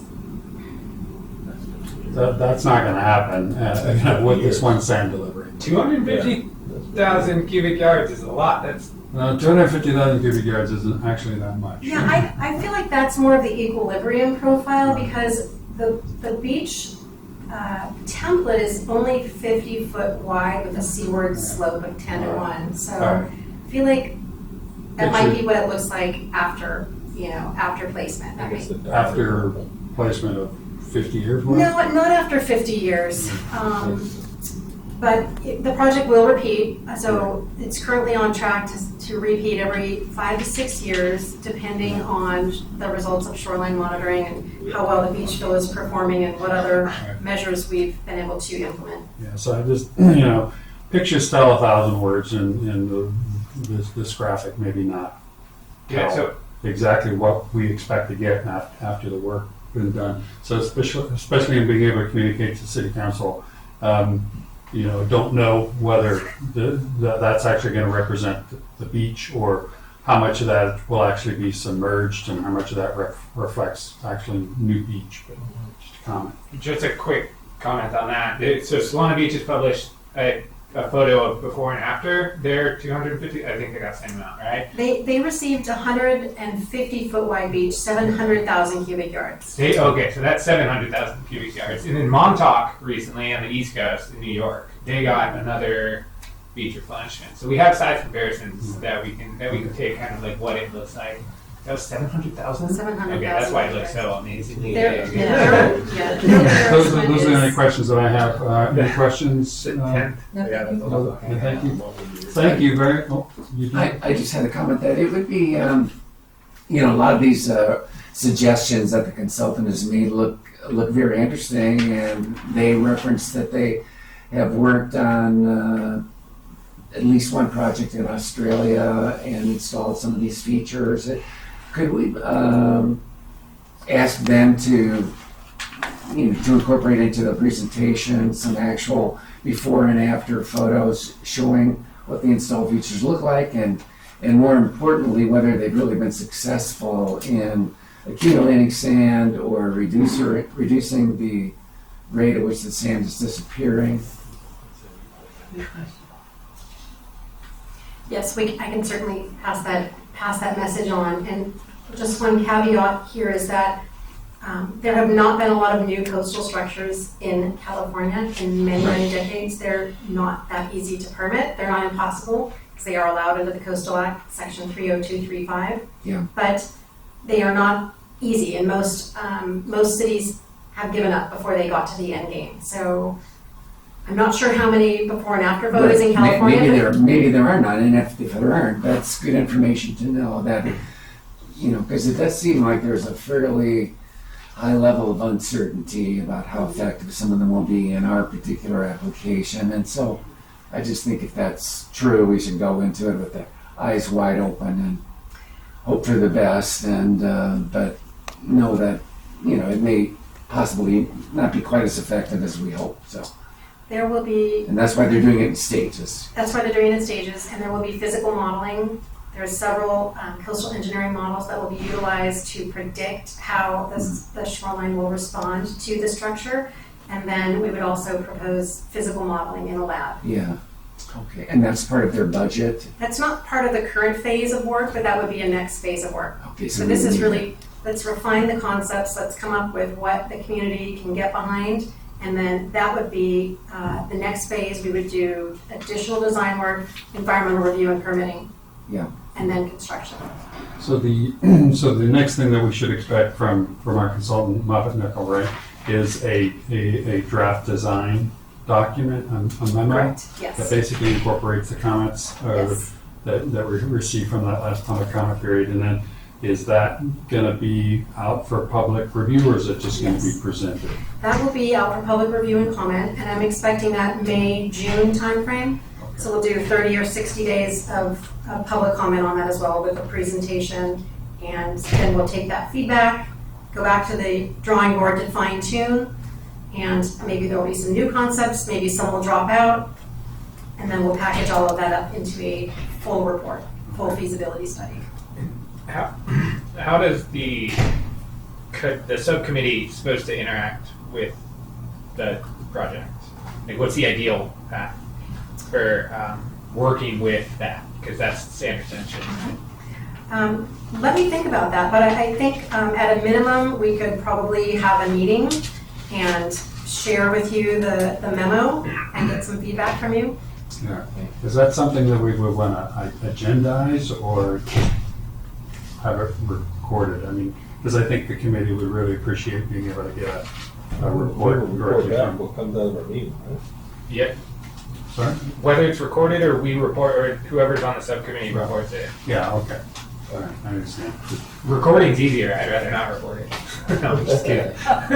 We always make our presentations available on the city website the day after the meeting, so Okay. it will be available for the public to review there as well. Okay, well, any other comments for Leslie? Thank you. Great job, thank you. Thank you very much. Yeah, A lot of hard work Thank that's you. been going on, thank you. With that, the next agenda item is items from committee members. Not quite sure what that is. Well, we got A, 7A is done. We got That's that, done. the committee member, I Committee member items, I don't have any committee member items. don't have anything. So if, Excuse me. I'm sorry, Oh, Suzanne's got them. do we have any items? There's two, the California Plastics Crisis Conference Series is starting on April 29th. It's sponsored by the University of California. And I can pass this on to Miley to see if you're interested, you can get a copy from her. Miley, would that be all right with you? Okay, great. Wait. And then, it's meeting 5 times, by the way, and I've gone to these University of California conferences, and they're really excellent. They have people from all around the world. And then the next thing I wanted to share, and Miley, you might have to correct me on this, but the shredding event from 8 to 12, I think it's May 11th. So you can have as many as 10 boxes or 10 bags or 10 containers of what you ever decide to do. But we haven't had a shredding event for about a year or two, so this is a biggie.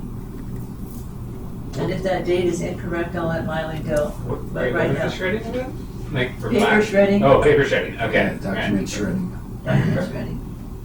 And I know the Garden Club is having their annual sale. I think that's April 12th. Again, I'm iffy on the dates. I'll pass that on to Miley if you're interested. Okay, thank you very much. Any other comments from the committee members? If not, I would, Wait, are we advising on, usually in our agenda, we allowed things that we want to have on our next meeting agenda. that would be this time. and- Committee member items. and, Yeah, that would be at this No, they point. would be topics that we want to know more information about, or updates about, or postal Yeah, things. I don't think or anything's whatever. been agendized other than getting the reports from the subcommittees back at our next meeting. Is there anything else that we would want to know about, or any of our people who are working with us as support staff? Do you have any ideas for us that would? If I could say, just right now, I think it'd be best to stay within the confines of the work plan. Okay, great, thank you. And as far as the structure of the meeting, we would stick with a similar template to the one you have tonight. We'd definitely have the subcommittee report back, and then revisiting committee assignments, especially for John Dow if he's here next time. And then we'll keep item 6 on the agenda where staff can update you on any pending coastal issues or any new things that come up. That's great, okay, thank you. Well, with that, Make a motion to- I would accept a motion for adjournment, if anybody. I make a motion to adjourn. Okay, do I have a second? I'll second that. Okay, well, Susan gets it. Susan's gonna adjourn. Thank you very much, everyone. You gotta read it out now. Do I need to read it out? Or do I have to read it out? You should make one for the meeting to adjourn, and you read all that out. Oh, I have to read that out? Okay, And then okay, so the this regular meeting on, the coastal advisory. the Coastal Advisory Committee on Thursday, May 16th, 2024 at 4 p.m. That's our next meeting, and it'll be located here at the chamber, council chambers, here at 910 Belle Negocio. Okay. Who's your name?